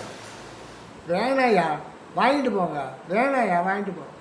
நான் தொல்லை தாங்க முடியாது. வடிவேன் அந்தாண்டு பக்கம் போய் உட்காந்துவான். பஸ்ஸு அந்தாண்டு பக்கம் கடையில் போய் கொஞ்சம் காலியாக தான். இவன் விடுவானா? இவன்கிட்ட இவனை வாங்க வச்சு ஆகணும்னு அவன் முடிவு பண்ணிட்டான். அது கொஞ்ச நேரம் பார்த்து பார்த்தா அவங்க மல்லிப்பூ வாங்கி வந்து மூக்கில் துவைப்பா விடமாட்டா பண்ணுறது. அடுத்தது அவன் ஐடியா பண்ணுவான், சென்டரில் உட்காந்துருவான். இப்போ என்ன பண்ணுவான், இவன் என்ன பண்ணுவான், நேராக டிரைவர்கிட்ட போய் இந்த சாமிக்கு வைங்கன்னு சொல்லிட்டு ஒரு உருண்டை கொடுத்துருவான். கொடுத்துட்டு உள்ளே வந்துடுவான். உள்ளே வந்து மூக்காடு வச்சுருவான், வாங்கன்னு சண்டை சர்ச்சையாகி போயிடும். டிரைவர் சொல்லுவான், யோ 50 ரூபா வாங்கி தொலையாயா அப்படின்னு. ஒரே எல்லாம் சொல்கிறதுனால வாங்கிடுவான். அந்த பூ இவ்வளோ பெருசாக இருக்கும், கொஞ்சம் நல்லா சுற்றிக்கிட்டு அவன் போன பிறகு அவனை திட்டிட்டு அந்த உருண்டை அப்படி ஓப்பன் பண்ணுவான். அந்த பூவை எடுக்கும்போது உள்ளே ஃபுல்லாக காகிதம் சுற்றி வச்சிடும். மொத்தம் காகிதம் சுற்றி மேலாக்கா பூ வச்சுருப்பான். பயங்கர டென்ஷன் ஆகிடுவான். அடா பாவி படுபாவின்னு இந்த பக்கம் வாயில் பிள்ளைனா லேட் ஆகணும், ஜன்னல்லே குச்சி ஓடுவான் அவனுக்கு பிடிக்கிறதுக்கு. அப்போது அது உள்ளே இருக்கிறது ஒன்றுமில்லை, பொய் பொய். ஆனால் அது கூட பரவாயில்ல, ஏதோ ஒரு பொருளை வச்சுருக்கான். இவன் நினைச்ச பொருள் இல்லாமல் ஒரு பொருள் இருக்காங்க. ஆனால் நாம் நினைக்கிற இன்பத்தில் பொருளே கிடையாது, டோட்டல் எம்டினஸ். அது டோட்டலாகவே எம்டினஸ். அது ஒன்லி கட்டளை மட்டும்தான் போதும், வெறும் கட்டளை. நம்ம லட்டு சாப்பிட்றோம் இல்லையா, லட்டு சாப்பிட்டா லட்டு மூளைக்கு போதா? லட்டு மூளைக்கு போனால் சின்ன துகள் போனாலும் வழி கிடையாது, தப்பி தவி புறக்கேறி அப்படி போகிற மாதிரி வச்சுங்க, செத்து போயிடும். ஆனால் லட்டு வயிற்றுக்கு போகுது. அந்த லட்டை அனுபவிக்கிறது எங்கே போகுது? அந்த இன்பம் மட்டும், அந்த நுகர்ச்சி அதை இன்பத்தை மட்டும் தனியாக பிரிவு. லட்டு வேறு, அதில் இருக்கிற இனிப்பு தன்மை வேறு. அந்த மாதிரி வெளியில் பிரித்து வைக்க முடியுமா? லட்டு கடைக்காரங்கிட்ட போய் அந்த இனிப்பு தன்மை மட்டும் கொடுக்க முடியுமா? கொடுக்க முடியாது. உன் நாக்கு தான் அதை பிரிக்குது. இந்த வேதாந்தத்தில் நிறைய உதாரணம் சொல்லுவாங்க. குறிப்பாக தாம்பு பாம்பெனும் அறிவுகான். அந்த காலத்துக்கு ஏற்ற மாதிரி அதில் உபநிடதெல்லாம் வரும். எப்படி ஒருவன் சந்தில் இருள் வெளிச்சத்தில் தாம்பு கயிறு காற்றுல அசையும் போது அது பாம்பனி எவனால் நினச்சிக்கிறானோ அது மாதிரின்னு ஒரு உதாரணம் சொல்லுவோம். இன்னொன்று அன்னப்பறவை. அன்னப்பறவை எப்படி பாலிலிருந்து நீரை பிரித்தெடுத்து பாலை மட்டும் உழுகிறதோ அப்படின்னு. இது பொய். அந்த மாதிரி எந்த பறவையும் சாத்தியமே கிடையாது. உதாரணமாக சாத்தியமே கிடையாது, உதாரணமாக சொல்லப்பட்டது. ஆனால் அந்த மாதிரி நம்ப வைக்கிறாங்க. அந்த மாதிரி நம்ப வச்சா அது அவங்களுக்கு தெரியும் பொய்ன்ட்டு, மக்களை நம்ப வைக்கிறாங்க. அந்த மாதிரி பறவை இருக்குது, ஆனால் அதை பார்க்க முடியாது. அதுபோல் அது அந்த உதாரணம் தேவைப்படுது. பாலினை பிரித்து உண்ணும் அன்னப்பறவை போல் அந்த உதாரணம் அதுக்கு தேவைப்படுது. அதே மாதிரி நீங்கள் தத்துவம் சத்துவம் அனலைஸ் பண்ணும்போது அந்த உதாரணம் தேவைப்படுது. நீங்கள் எப்படி விசாரம் பண்ணணும்னா, இது பால் நீர், நீங்கள் பால் வந்து அருள், சாதாரண தண்ணி வந்து இந்த தத்துவம். அதுக்காக அது உபயோகப்படுத்துகிறாங்க. இன்னொன்று அது கற்பக விருட்சம். கற்பக விருட்சம்னு ஒன்று இருக்குது. அங்கே அந்த மட்டில் உட்காந்து நீ என்ன நினச்சியோ அது வந்துடும் அப்படின்னு ஒன்று கிடையாது. உண்மையில் கற்பக விருட்சம்ன்ற இதாக இருக்கிறது கடவுள் தான். அப்படி ஒரு உதாரணம் சொல்லுவாங்க. எதுக்கு இதை சொன்னோம்? இந்த லாங் ப்ராசஸ், அந்த இது லாங் ப்ராசஸில் இது பிரிக்குது பாருங்கள். நாக்கு மட்டும் தனியாக பிரிக்குது. அது எப்படி பிரிக்குது? அங்கே தான் அற்பெருஞ்சோதி இருக்குது. புறத்தில் இருக்கிற அற்பெருஞ்சோதி ஆற்றலின் ஓங்கிய அற்பெருஞ்சோதிட்டாங்க. புறம் எங்கும் அதனுடைய ஆற்றல் கடுகளவு இடத்துல கூட பல லட்சம் கோடிக்கணக்கான சக்திகள் காரியப்பட்டுக்கிட்டே இருக்கு பர் செகண்ட், ஒவ்வொரு நேனோ செகண்டு கூட. அப்போ இந்த நாக்கில் இருக்கிற டேஸ்ட் பட்ஸ், நீங்கள் லட்டையோ இல்லை மைசூர் பாக்கையோ இல்லை மணப்பாறை முறுக்கோ இல்லை பஞ்சாமிரதமோ இல்லை கடையில் விற்கிற பக்கோடாவோ எதோ நீங்கள் சாப்பிடுங்க, அது வாய்க்குள்ளே நாக்குள்ளே போனால் அது கெமிக்கல் தான்.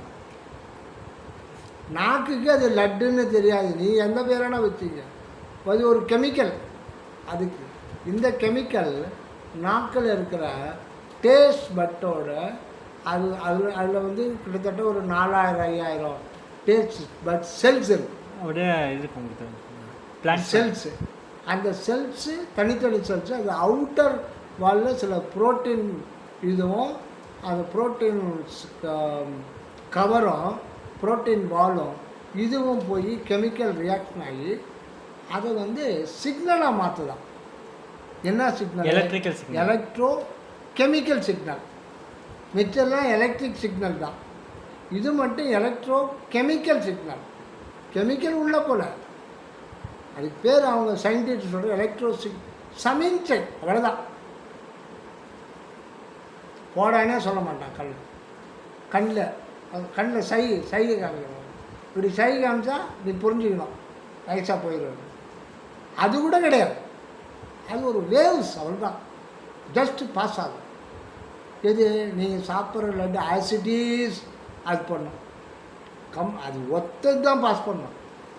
அவ்வளோ வேலை. ஒவ்வொரு டேஸ்ட் பெட்டுக்குள்ளவும் அற்பெருஞ்சோதி ஆற்றலுடைய மிக மிக மிக சிறிய கூறு அங்கே இருக்கு. அதுக்குள்ளே நீங்கள் கண்டுபிடிக்கணும்னா அது பெரிய ப்ராசஸ். ஒரு டெஸ்ட்டை பட்டு அதனுடைய பர்ஃபார்மன்ஸை நீங்கள் படிக்கணும்னா இவ்வளோ கணத்தில் படிக்கணும். அது வேறு, அதெல்லாம் கணிக்கவே முடியாது. அவ்வளோ அது சிக்னலாக மாற்றுது. சிக்னலாக மாற்றி நியூரான், நரம்பு செல்கள் நியூரான் செல்லுக்கு கோடிக்கணக்கான நியூரான் செல்கள் கியூல் நிற்குது ஒரு நரம்பு வழியாக. ஒன்று கொடுத்துட்டா ஒரு 9 செகண்டில் மூளைக்கு போயிடும். Pass pass pass pass. மூளையில் என்னமோ டேஸ்ட்டை எங்கே உணரணும்? நாக்கில் உணரணும். இங்கே இருக்கிற மாதிரி தெரியும், பட் உணர்கிற இடம் மூளையில் தான் உணர்றோம் அப்படின்னு சொல்லிட்டான். மூளையில் உணர்றோன்னா உணர்கிற ஆள் அங்கே தானே இருக்கணும். அதுக்காக தான் இவ்வளோ நடக்குது. அப்போ அவன் அங்கே இருக்கிறான்னா அவனுக்கு என்ன உருவத்தில் இருக்கிறான்? ஏன் சொல்ல மாட்டேன்ற சயின்டிஸ்ட்? அது ரிட்டர்ன் வந்துடுறான். அது என்ன மனதினால அறிய முடியாது, அதுக்கு மனம் ஜடம், ஆன்ம அறிவு கொண்டாடினால அதுக்கு மேலே அவனால் போக முடியாது. அந்த மாதிரி ஒரு இப்போது அந்த பிரித்து அது உணருது.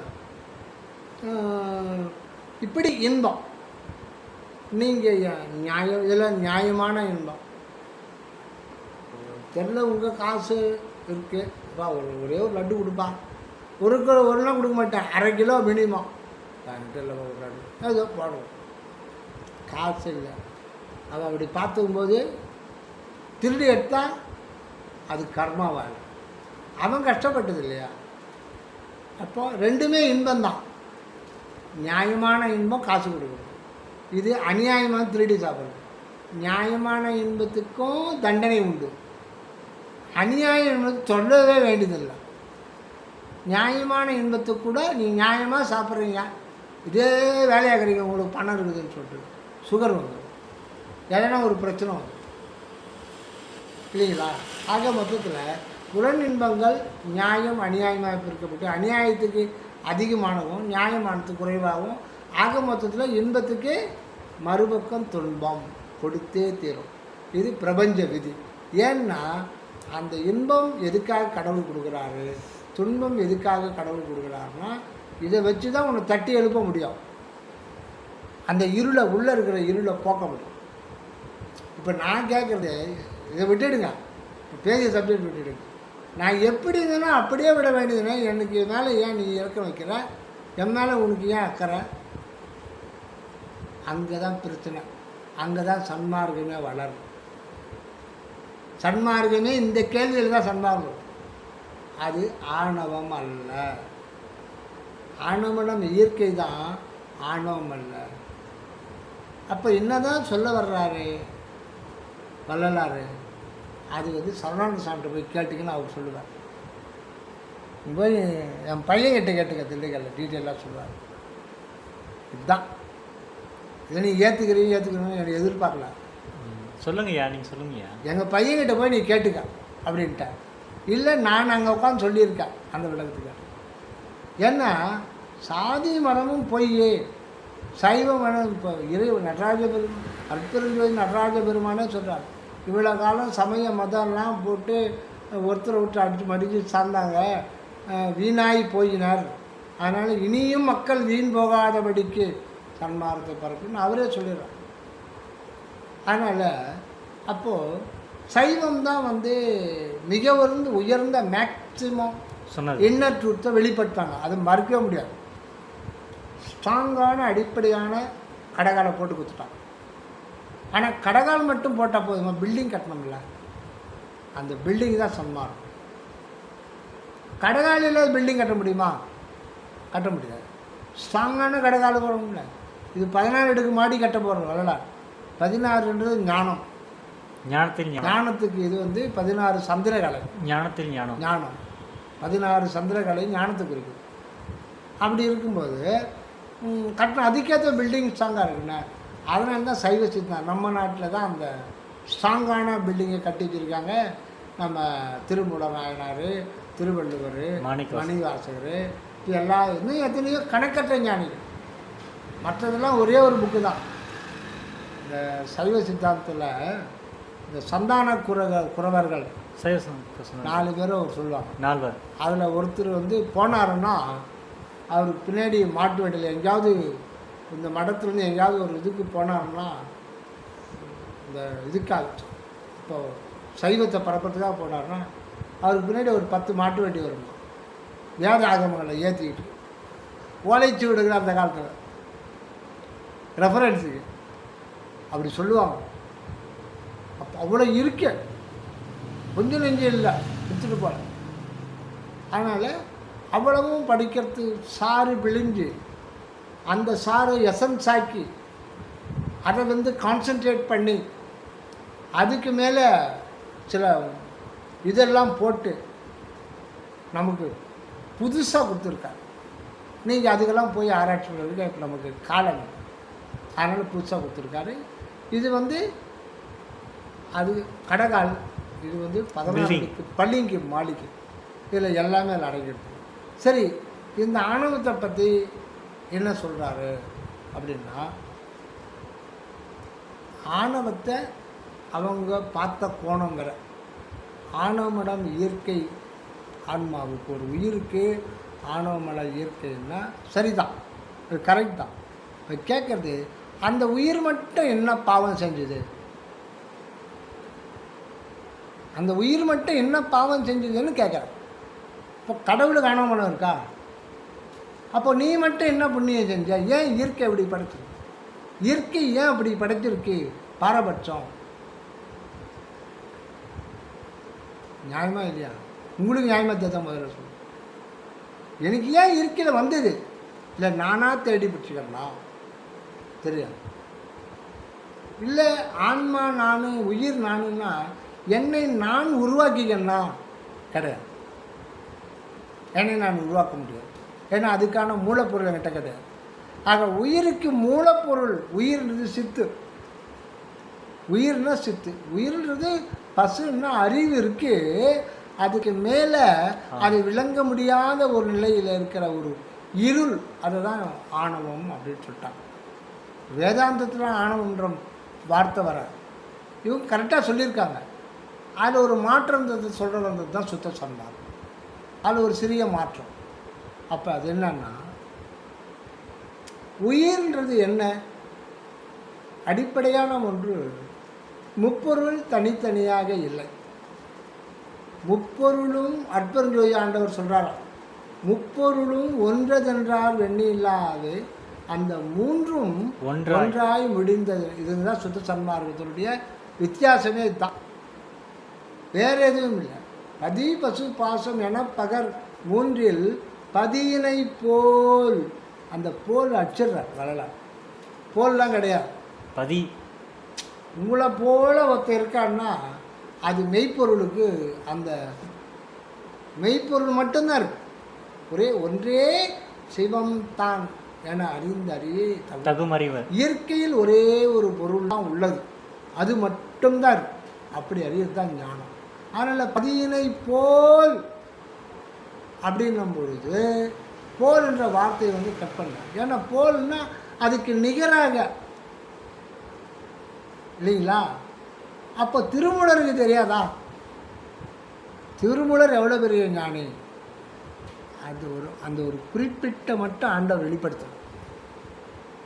அவர் வெளிப்படுத்தினா தான் இது மட்டும் நீ சொல்லு மகனே திருமூலா, இந்த அளவுக்கு சொல்லு. அவர் தான் அவரோட சுதந்திரம். அவ்வளோதான். அவர் திருமூலர் சொல்ல இறைவன் அவளை தான் சொல்லி வச்சிருக்கார். நீங்கள் முதல்ல இதை தெரிஞ்சுங்க, இதை தெரிஞ்சுக்கிட்டு தான் அப்புறம் தெரிஞ்சுக்கணும் அதை. அதனால் சுத்த சன்மார்க்கத்தில் நிகர் எதிரங்கொருவரின்றி நடமாடும் இறைவன் தனது பங்கில் உமைபால அறிகிறார் பாடல். இவ்வளோ அழகான பாடல். எதிரங்கொருவரின்றி நடமாடும் இறைவன் தனது பங்கில் உமைபால. அது ஆழமான கருத்து. அந்த உமைபாலன் அப்படின்றது எதிரங்கு ஒருவரின்றி நடமாடும் இறைவன், அதுதான் சத்துப்பொருள். அந்த உமை அம்மைன்றது அவருடைய அத்விதமான அருள் தந்தை. இது ரெண்டும் விளங்குகின்ற இடம் எதுன்னா அதுதான் பிள்ளை பாலன். அந்த பாலன் யாருன்னா அதுதான் நீங்கள் ஆன்மா. அதனால் இறைவனே அனுபவத்தின் பொருட்டு ஆன்ம பாலனாக, கடவுள் பிள்ளையாக, முருகனாக வர்றார். அது ஆன்மான்ற முருகன். இப்போ பிரச்சனை என்ன? அப்போ ஏன் பிரச்சனை இருக்குன்னா அங்கே தான் பிரச்சனை. இப்போது உயிர் என்றது தான் அறிவு தான் ஆன்மா. அதுக்கு மேலே இருக்கிற இப்போ அவங்க சொல்லியிருக்கிற ஆணவ இருள் அது சேர்க்கும்போது அது பசுன்ற பேராக மாறிடுது. அப்போ அந்த ஆன்மான்ற பேர் சொல்லாமல் பசுன்னு சொல்கிறாங்க. ஆன்மான்னு அறிவு, அதோட இயற்கையாக தன் உணர்வின்றி இருக்கு. அப்போ அது ஏன் இயற்கையில் தன்னுணர்வின்றி இருக்கு? அது என்ன பாவம் பண்ணுச்சு? இல்லை அது அப்படியே இருந்து போட்டோமே. பிள்ளையை பெற்று போட்டு கண்டுக்காமல் இருக்க முடியுமா? அந்த பிள்ளை இயற்கையிலேயே உள்ளது. அந்த பிள்ளை இயற்கை, பிள்ளைகளில் இயற்கை உள்ளது. பிள்ளைன்றது என்ன? பிள்ளப்பட்டதுன்னு அர்த்தம். அகண்ட வெளிமுற்றும் ஒரு இருப்பு இருக்கு. அது இயற்கை, அற்புதம், அனாதியான. அதுக்கு பேர் தான் அன்பு. அன்பு என்கின்ற ஒரு சத்து பொருள், இயற்கை உண்மை சத்து பொருள், இந்த வெட்டவெளிக்கும் உள்ளீடாக ஒரு பரமாகாசமாக எங்கும் நிரம்பி இருப்பது ஒரு இயற்கை. அது ஒன்றும் பண்ண முடியாது. அதான் ஒரே ஒரு மெய்ப்பொருள் அங்கே இருக்கு. ஆனால் அந்த அந்த பொருளுக்கு 3 பகுதிகளை கொண்டது. ஒன்று தான், அதில் 3 பகுதி. அது மொத்தமே இயற்கை உண்மை வெளி தான். அன்பு வெளி, இயற்கை உண்மை இருப்பு வெளி, சத்துப்பொருள் வெளி, மெய்ப்பொருள் வெளி. ஆனால் நான் ஒருத்தன் இருக்கேன்னா இந்த குடும்பத்தில் எதுக்காக ஒரு பிரயோஜனம் இருக்கணும். வயசாகி போனால் வேறு வரல. வயசாக வர நான் பிள்ளைங்களை பெற்று போத்தேன், வேலைக்கு போகாமல் இருந்து தண்டத்துக்கு இருந்தால் அது சரியில்லை இல்லையா? ஒரு அதிகாரி ஒரு போஸ்டிங் போடுறாங்க, சும்மாவே ஒரு ஷோ போட்டுக்கிட்டு எந்த வேலையும் செய்யாமல் தூங்கிக்கிட்டு இருந்தால் சம்பளம் கொடுப்பானா கவர்மெண்ட்டில்? இப்படி எதனா ஒரு இருக்கிறதுல ஒரு பயன் இருக்கணும். அதே மாதிரி கடவுள் இருக்கிறாருன்னா அது ஒரு பயன் இருக்கணும். எதிரங்கு ஒருவரின்றி நடமாடும்னா அவருக்கு எதிராக, நிகராக, போலாக ஒன்றும் கிடையாது. போலுன்னு வருதில்ல, பதி பசு பாசம் என்னப்பா கண்ணு பொன்றில் பதியினை போல்னா அதுக்கு எதிராக, நிகராக, அது போல. அங்கே எதிரங்கு ஒருவரின்றி, தனக்கு எதிராக, தனக்கு அந்நியமாக, தனக்கு வேறாக எதுவுமே கிடையாது. இந்த பிரபஞ்சம் கூட, பிரபஞ்சம் புறத்திலிருந்து பார்க்கும்போது தான் ஜடமே ஒழிய இது ஒரு தோற்றம் தான். பொருட்சக்தி தோற்றம், கிரியாசக்தி தோற்றம். மற்றபடி இது அறிவு நிலையில் தான் வருது. கடைநிலையில் அது அப்படி தான் இருக்கும். இது ஜடம்னு சொல்கிறதே கிடையாது, ஒரு உண்மை கிடையாது. வெளியில் அப்படி இருக்கே தவிர அது சக்தியினுடைய 5 விரிவு நிலை. புறத்தில் அப்படி தான். இது மூல நிலையில் போய் பார்த்தா தான் இதுவே இதுவாக விளங்குதுன்னு தெரியும். அதனால் இறைவனுக்கு அந்நியமாக ஜடம்னு ஒன்று இருக்குமா? அது அப்படி தோற்றுகிறது, புறத்தில் ஜடமாக தோற்றுகிறது. மற்றபடி இந்த தோற்றம் எங்கேருந்து வருதுன்னா சத்து தான் அதுக்கு மூலப்பொருளாக இருக்குது. சத்து தான் கடலாக இருக்குது, சத்து தான் வானமாக இருக்குது, சத்து தான் பூமியாக இருக்குது. சத்து பொருள் இல்லாத ஒன்றுமே ஆக முடியாது. ஆக இதுக்கு சென்சேஷன் அங்கே தான் நீங்கள் பார்க்கணும். இந்த காலில் அடிபடுது எங்கே வலிக்குது? இல்லை காலில் அடிபடுது, ரத்தம் வருது, எங்கே வலிக்குது? அங்கே காலில் தான் வலிக்குது. யாருக்கு வலிக்குது? உயிருக்கு. யாருக்கு வலிக்குது? நமக்கு. உங்களுக்கு வலிக்குது. எங்கே வலிக்குது? காலில் வலிக்குது. அப்போ நீங்கள் காலையாக இருக்கீங்க. இது மெசேஜ், இதுதான் மாயை. இந்த மெசேஜ் நேனோ செகண்டில் தண்டுவடத்தின் மொழியாக முகுல மொழிக்கு செய்தி போகுது. ஆனால் நமக்கு தெரியாது. எல்லாம் மறைப்பு, அநேக மறைப்புகள் இருக்குது. அங்கே தான் வலிக்கிற மாதிரி தெரியுது. இப்போ அங்கே வலிக்கிறது இந்த தண்டுவடத்து வழியாக போய் மூளைகிறது. ஒன்றும் வேணாம், இங்கே ஒரு மயக்க ஊசி இங்கே போடுங்க, அங்கே வலி தெரியும். ஏன்னா மெசேஜ் சிக்னல் அது கடத்தாது. அனஸ்தேசியா தண்டுவடை கடத்தாது. நீங்கள் வயிற்று அறுத்துக்கலாம், 4 மணி நேரம் கூட வயிற்று அறுத்துக்கலாம், ஒன்றும் வழியே தெரியாது. ஏன்னா நீங்கள் வயிற்று அறுத்தாலும் சரி, கழுத்து அறுத்தாலும் சரி, எல்லாம் தண்டுவடத்து வழியாக தான் முகுல மூளைக்கு போக முடியும். அங்கே போய் அங்கே கொடுக்குற சிக்னல் தான் துன்பமாக மாற்றுது. அது ஒரு பெரிய அதிசயம். அது ஒரு பெரிய அதிசயம். துன்பம் சொல்கிறது அது ஒரு சிக்னலாக அந்த மாதிரி மாற்றிக்கிது. துன்பமாக உணரும். ரெண்டுமே உள்ளே பொய் தான் வச்சுருக்காரு. இந்த வடிவேலு பூ வாங்குறான், உள்ள காய்த்த வச்சுருக்கார். அவன் எதிர்பார்த்துருக்கார் உள்ளே ஒன்று அதையாவது பொருள் இருக்க. இங்கே ஒன்றுமே கிடையாது. மேலே மட்டும் கவர்ற துன்பம் துன்பமாக உள்ள உண்மை கிடையாது. சத்து பொருள் அங்கே கிடையவே கிடையாது. ஜஸ்ட் ஒரு கமாண்ட். உதாரணமாக ஒரு 100-150 வருஷம் முன்னாடி எதுக்கு சொல்கிறேன், இந்த சிக்னலை அப்படி மாற்றிடுறாரு. ஒரு ஏழை புலவர், அப்போல்லாம் புலவர் பற்றி எப்படியா பழிச்சுப்பாங்க. இந்த புலவரெல்லாம் அப்போ வேலை செய்ய மாட்டாங்க. எங்கன்னா ஜமீன்தார், சிற்றரசர், பெரிய பெரிய நாட்டுக்கோட்டை செட்டியார், அவங்க போய் ஒரு 4 செயல் பாட்டு வந்துட்டாங்க. ஏன்னா பரிசு கொடுத்தா ஒரு 6 மாதத்துக்கு கொண்டாட்டி பிள்ளைங்க வரத்துக்கு. அந்த மாதிரி ஒரு பெரிய புலவர் வறுமையில் இருக்கார். அங்கங்கே போயிட்டு வந்துட்டார். ஒரு இடத்த பற்றி கேள்விப்படுறார். ஒரு ஊர் ஒரு 10 மைல் போனோம். அங்கே ஒரு பெரிய செட்டியார், இவ்வளோ பெரிய வயிறு வச்சுட்டு 1000 ஏக்கர் நிலகுலம், மாட மாளிகை கூட கோபுரம் பண்ணைகள் கேள்விப்படுறார். கேள்விப்பட்டு அவர்கிட்ட போனால் நம்ம ஒரு 4 வருஷம் சேர்த்து வாங்கிடலாம். 1000-2000 ஏக்கர் வச்சுட்ருக்காருல்ல, இவ்வளோ பெரிய அரண்மனமாக இருக்காங்க. கேள்விப்படுறாரு. அவர்கிட்ட போனால் நம்ம காலையில் நடந்து வந்துடுறாரு. நடந்து 11 மணிக்கு ஊருக்குள்ளே, அந்த ஊர் கேட்டு கேட்டு கேட்டு வந்துடுறாரு. புதுசு உள்ளே முதல்ல இந்த மாதிரி ஒரு செட்டியாக இருக்கணும். அவர் எந்த என்னத்துக்கு? நான் புலவர், பாட்டு பாடுறேன். பாட்டு பாடுறேன். அம்மா ஒரு நிறைய பரிசு கொடுப்பார். கொடுப்பார். போங்க போங்க, நிறைய கொடுப்பார். அப்படியா? போங்க, நீங்கள் போனால் தேவையானது கிடையாது. ரொம்ப சந்தோஷம். மறுபடியும் கொஞ்சம் தொலைவு போனார். போங்க, அது எந்த தெருங்க சொன்னாங்க, மறந்துட்டேன். இப்படி போய் இந்த சோத்து கை பக்கம் திருப்பேன். அது எப்படிங்க? நான் புலவர் பாட்டு பண்ண தெங்குதுப்பா, வர்ற 10 கிடைக்கும்பா. போப்பா, நீ நினைக்கிறது கிடைக்கும். நிறைய கொடுப்பா. போ. 3 பேர் ரொம்ப சந்தோஷம். தெரியல இருந்தாலும் பாரு. அந்த முன்னாடி பெருசாக இருக்குது அரண்மனை மாதிரி.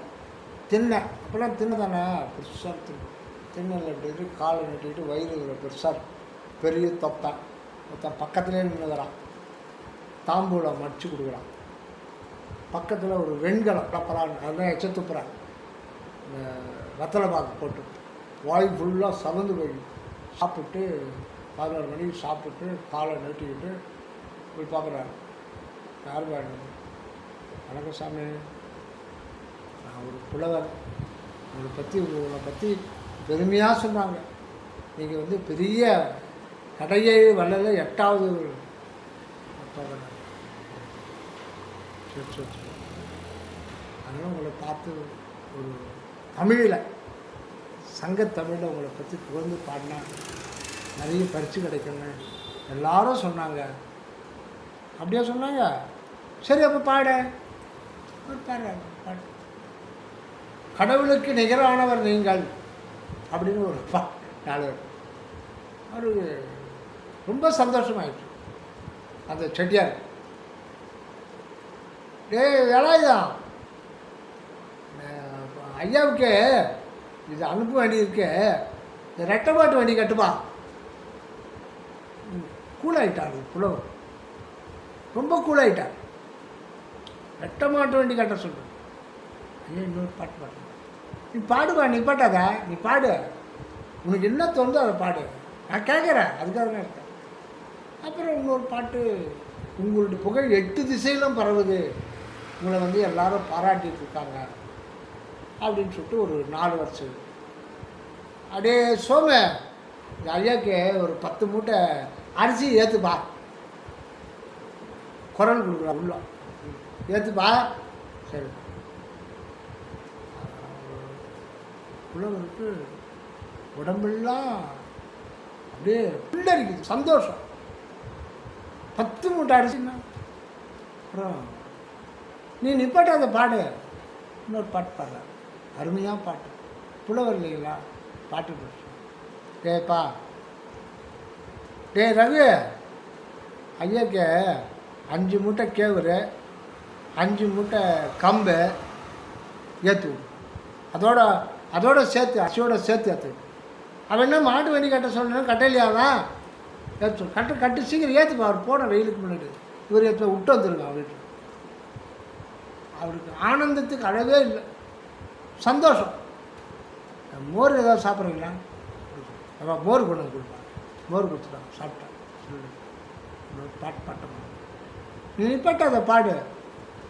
அப்புறம் கடைசியில் என்ன சொன்னார், அப்பா தோட்டத்தில் வேலை இருக்கு, ஒரு 2 கடலைக்காய் மூட்டை, துவரம் பருப்பு ஒரு மூட்டை, எண்ணெய் வந்து அந்த இதில் ஒரு பெரிய இதில் குத்தாங்க குருவியில். சரி அப்படின்னு கொஞ்ச நேரம் உட்காந்தேன். வண்டியும் கட்டலை, மாட்டு வண்டியும் கட்டலை, சொல்லி 3/4 மணி நேரம் ஆச்சு. அரிசி வர்றா. இவர் இங்கேருந்து எட்டி பார்த்து அந்த ஹாஸ்பிட்டல் சொன்னாரே தவிர ஒருத்தரும் வெளியில் வரல. அதுக்கு சொன்னது கண்டுக்கிற மாதிரி ஒரு புலவர்னா இவன் லேட் ஆகுது, எத்தனை வருவாங்க எதிர்பார்த்தா. அப்புறம் கொஞ்ச நேரம் ஒரு 1/4 மணி நேரம் வந்துட்டு செட்டியார் கொடுத்துட்டான். துண்டை உயர்த்தோன்னு போது ஒரு தயாலா, நான் அந்த இதுக்கு தென்னந்தோப்புக்கு போய் வரேன், அப்படியே இப்போ ஒரு பார்வை பார்த்துட்டு நான் மத்தியானத்துக்கு தான் வருவேன், நான் 2 மணிக்கு மேலே வருவேன், சாப்பாடு அம்மாவை ரெடி பண்ணி வைக்க சொல்ல அப்படின்னு சொல்லிட்டு புறப்பட்டாங்க. ஐயோ 2 மணிக்கு தான் வருவார் நம்ம அப்படின்னு சொல்லிட்டு கேட்டுருவோன்றது. ஐயா மாட்டு வண்டி கட்ட சொன்னீங்க, அரிசி மூட்டை வச்சு சொன்னீங்க, கம்பு மூட்டை சொன்னீங்க, யாருமே வெளில வருது. ஜோ மாடு என்னை பார்த்து பாட்டு பண்ணிய முதல்ல கடவுளுக்கு சமன நான் சந்தோஷப்பட்டேன். நீ வார்த்தை தானே சொன்னேன், ஆமாம் சாமி வார்த்தை சொன்னேன். நான் என்ன சொன்னேன், வார்த்தை சொன்னேன், மாட்டு வண்டிகள் சொன்னேன். நீ உடனே சந்தோஷப்பட்டியா? ஆமாம், முகத்தில் நான் பார்த்தேன், சந்தோஷப்பட்டேன். நீ ஒரு வார்த்தை சொன்ன, நான் வார்த்தை சொன்னேன். அரிசி மூட்டை ஒரு பாட்டு பண்ண அரிசி மூட்டை 10 ஏற்ற சொன்னேன். அந்த வார்த்தை கட்ட உனக்கு எவ்வளோ சந்தோஷம் வந்து நான் பார்த்தேன். வார்த்தை சரியாக போச்சு. போயிட்டேன். வெறும் வார்த்தையிலே நம்ம 1/2 மணி நேரம் வந்து குளிர வச்சான். நீ என்ன குளிர வச்ச, நான் உள்ள அப்படின்னா சரியாக போச்சு. யானைக்கு பானை இன்னும் போய் உழைச்சி சாப்பிட்டு போ, இல்லைங்க வேலை செய்றியா. வெறும் கமாண்டில் ஒரு 1/2 மணி நேரம். அந்த மாதிரி வெறும் கமாண்டு தான், இறைவன் கமாண்டு தான். உள்ள எம்டி தான், அதுதான் மாயா என்பது. ஆனால் அது நமக்கு இப்போ தெரியாது. இந்த தேக உணர்வு, ஜீவ உணர்வு, மன உணர்வுலாம் கடந்து அங்கே ஜஸ்ட்டு எட்டி பார்த்தாலே உள்ளெல்லாம் போக முடியாது அவ்வளோ சீக்கிரம். சும்மா அந்த வெளியில் எட்டி பார்த்தாலே இது கொஞ்சம் உண்மை அங்கேருந்து கசிஞ்சு வரும். ஆமாம், இது பொய், அப்படின்ற உண்மை கட்சின்னு சொல்லுவோம். சரி, இது விடுங்க. இப்போ அந்த இதுக்கு போகிறோம். அப்போது ஆணவ மனம் எனக்கு இயற்கையிலேயே இருக்கிறது, அது எப்படி நியாயமாகும்? எனக்கு இருக்கணும், இறைவனுக்கு இருக்கணும். இறைவனுக்கு இல்லை, அவருக்கு மட்டும் இல்லை, எனக்கு மட்டும் இருக்குது. அப்படின்னா நான் என்ன பாவம் பண்ணேன்? கர்மாவே அப்போ இல்லை இல்லையா? கர்மாவே அப்போ இல்லை. அப்போ நான் என்ன? அப்போ பாவமே இல்லை. அப்போ இயற்கை வளம் இருக்குது. அப்போ அதுக்காக நான் இன்னும் சித்திரவதையெல்லாம் அனுபவிக்க வேண்டியிருக்கு வாழ்க்கையில். அப்போ நான் முன்னாடி பாவம் பண்ணி வச்சுருக்கணும் இல்லையா? இயற்கையில் எனக்கு ஆணவமனம் வேண்டாத ஒன்று தானே. வேண்டாத ஒன்று எனக்கு இயற்கையில் இருக்கணும். நாம் அதுக்கு முன்னாடி நான் என்ன பாவம் பண்ணேன்? அப்போ உண்மை அது அல்ல, உண்மை அது அல்ல. அப்போ என்ன உண்மை? பிரச்சனை என்னன்னா அதான் ஆண்டவர் அகண்ட வெளியில் அன்பு வெளியாக இயற்கையில் இருக்கார். அவருக்கு மொத்தம் 3 பகுதிகளை கொண்டவர். ஒன்று உண்மை, இயற்கை உண்மை, இயற்கை விளக்கம், இயற்கை இன்பம். 3 பகுதிகளை கொண்ட ஒன்று. இயற்கை உண்மைக்கு உள்ள இயற்கை விளக்கம் ஒடுங்கி இருக்கிறதுனால இயற்கை இன்பமும் வெளிப்படலை. கடவுள் வந்து எம்டி எம்எஸ் முடிச்சிட்டார், இயற்கையில் எம்எஸ் முடிச்சிட்டார். பட் ப்ராக்டிஸ்க்கு ஹாஸ்பிட்டலில் போய் வேலை பார்க்கணும். அவருக்கு வந்து மெடிக்கல் ப்ராக்டிஸ்னர். அப்போது அனுபவத்தில் தன்னை வெளிப்படுத்தாங்க தன்னுடைய ஒன்றான இருப்புக்கே பயனாகும். கடவுள் தனது இருப்புக்கு தான் இருப்பதற்கு பயன் பெறணும்னா அவர் அனுபவ வாழ்வுக்கு வரணும். இல்லைன்னா இவன் கேட்பான், முருகா நீ இருக்கிறதுனால எந்த பிரயோஜனமும் இல்லை. கேட்கறதுக்கு ஆள் இல்லைன்னு வச்சுங்க, அது வேறு விஷயம். ஆனால் அவருக்கே பயன். அதுதான் பாழ், முப்பாழ்னு சொல்கிறோம். பாழ் நிலையில் இருக்கார் கடவுள், நிறைவாக தான் இருக்கார். எம்எஸ் கோல்டு மெடலிஸ்ட் தான். பட்டு அவர் ஆப்ரேஷன் பண்ணால் தானே தெரியும் 1000 பேருக்கு எத்தனை பேருக்கு ஃபெயில் ஆகுது, 1000 பேருக்கு சக்ஸஸ் ஆகுது, அது தெரியும். அப்போ தான் அனுபவத்துக்கு வரணும். வெறும் தீரியாக மட்டும் இருக்கார். அப்போ அகண்ட வெளியில் நிறைவாக தான் இருக்கார். ஆனால் அது அனுபவத்துக்கு அப்போ உள்ளே வந்து ஏகப்பட்ட ஆற்றல்கள், ஏகப்பட்ட சக்திகள், சர்வ வல்லபமும் உள்ள ஒடுங்கி இருக்கு. அதை வெளிப்படுத்தினா தான் ரிலாக்ஸ் ஆக முடியும் அவர். அப்போ இன்பமே அதை வெளிப்படுத்தி விளங்க செய்கின்ற பொழுது தான் அவருக்கு இன்ப அனுபவமே ஏற்படும். அப்போது அவருடைய இருப்பு இன்ப இருப்பாக மாறிடும். எங்கே? அது அகண்ட வெளியில் மாறாது, அனுபவத்துக்கு ஆன்மா உள்ளதான் மாறும். அதனால் தானே ஒரு ஆன்ம அணுவடிவம் கொள்றாரு. அது இயற்கையில் இருக்கிறது தான். அப்படி கொள்ளுகின்ற பொழுது இப்போ அடுத்த முக்கியமான பாயிண்ட், கடவுள் அங்கே இருக்கிறவருக்கு ஆதி அந்தம் இருக்கா? ஆதி அந்தம் இல்லை.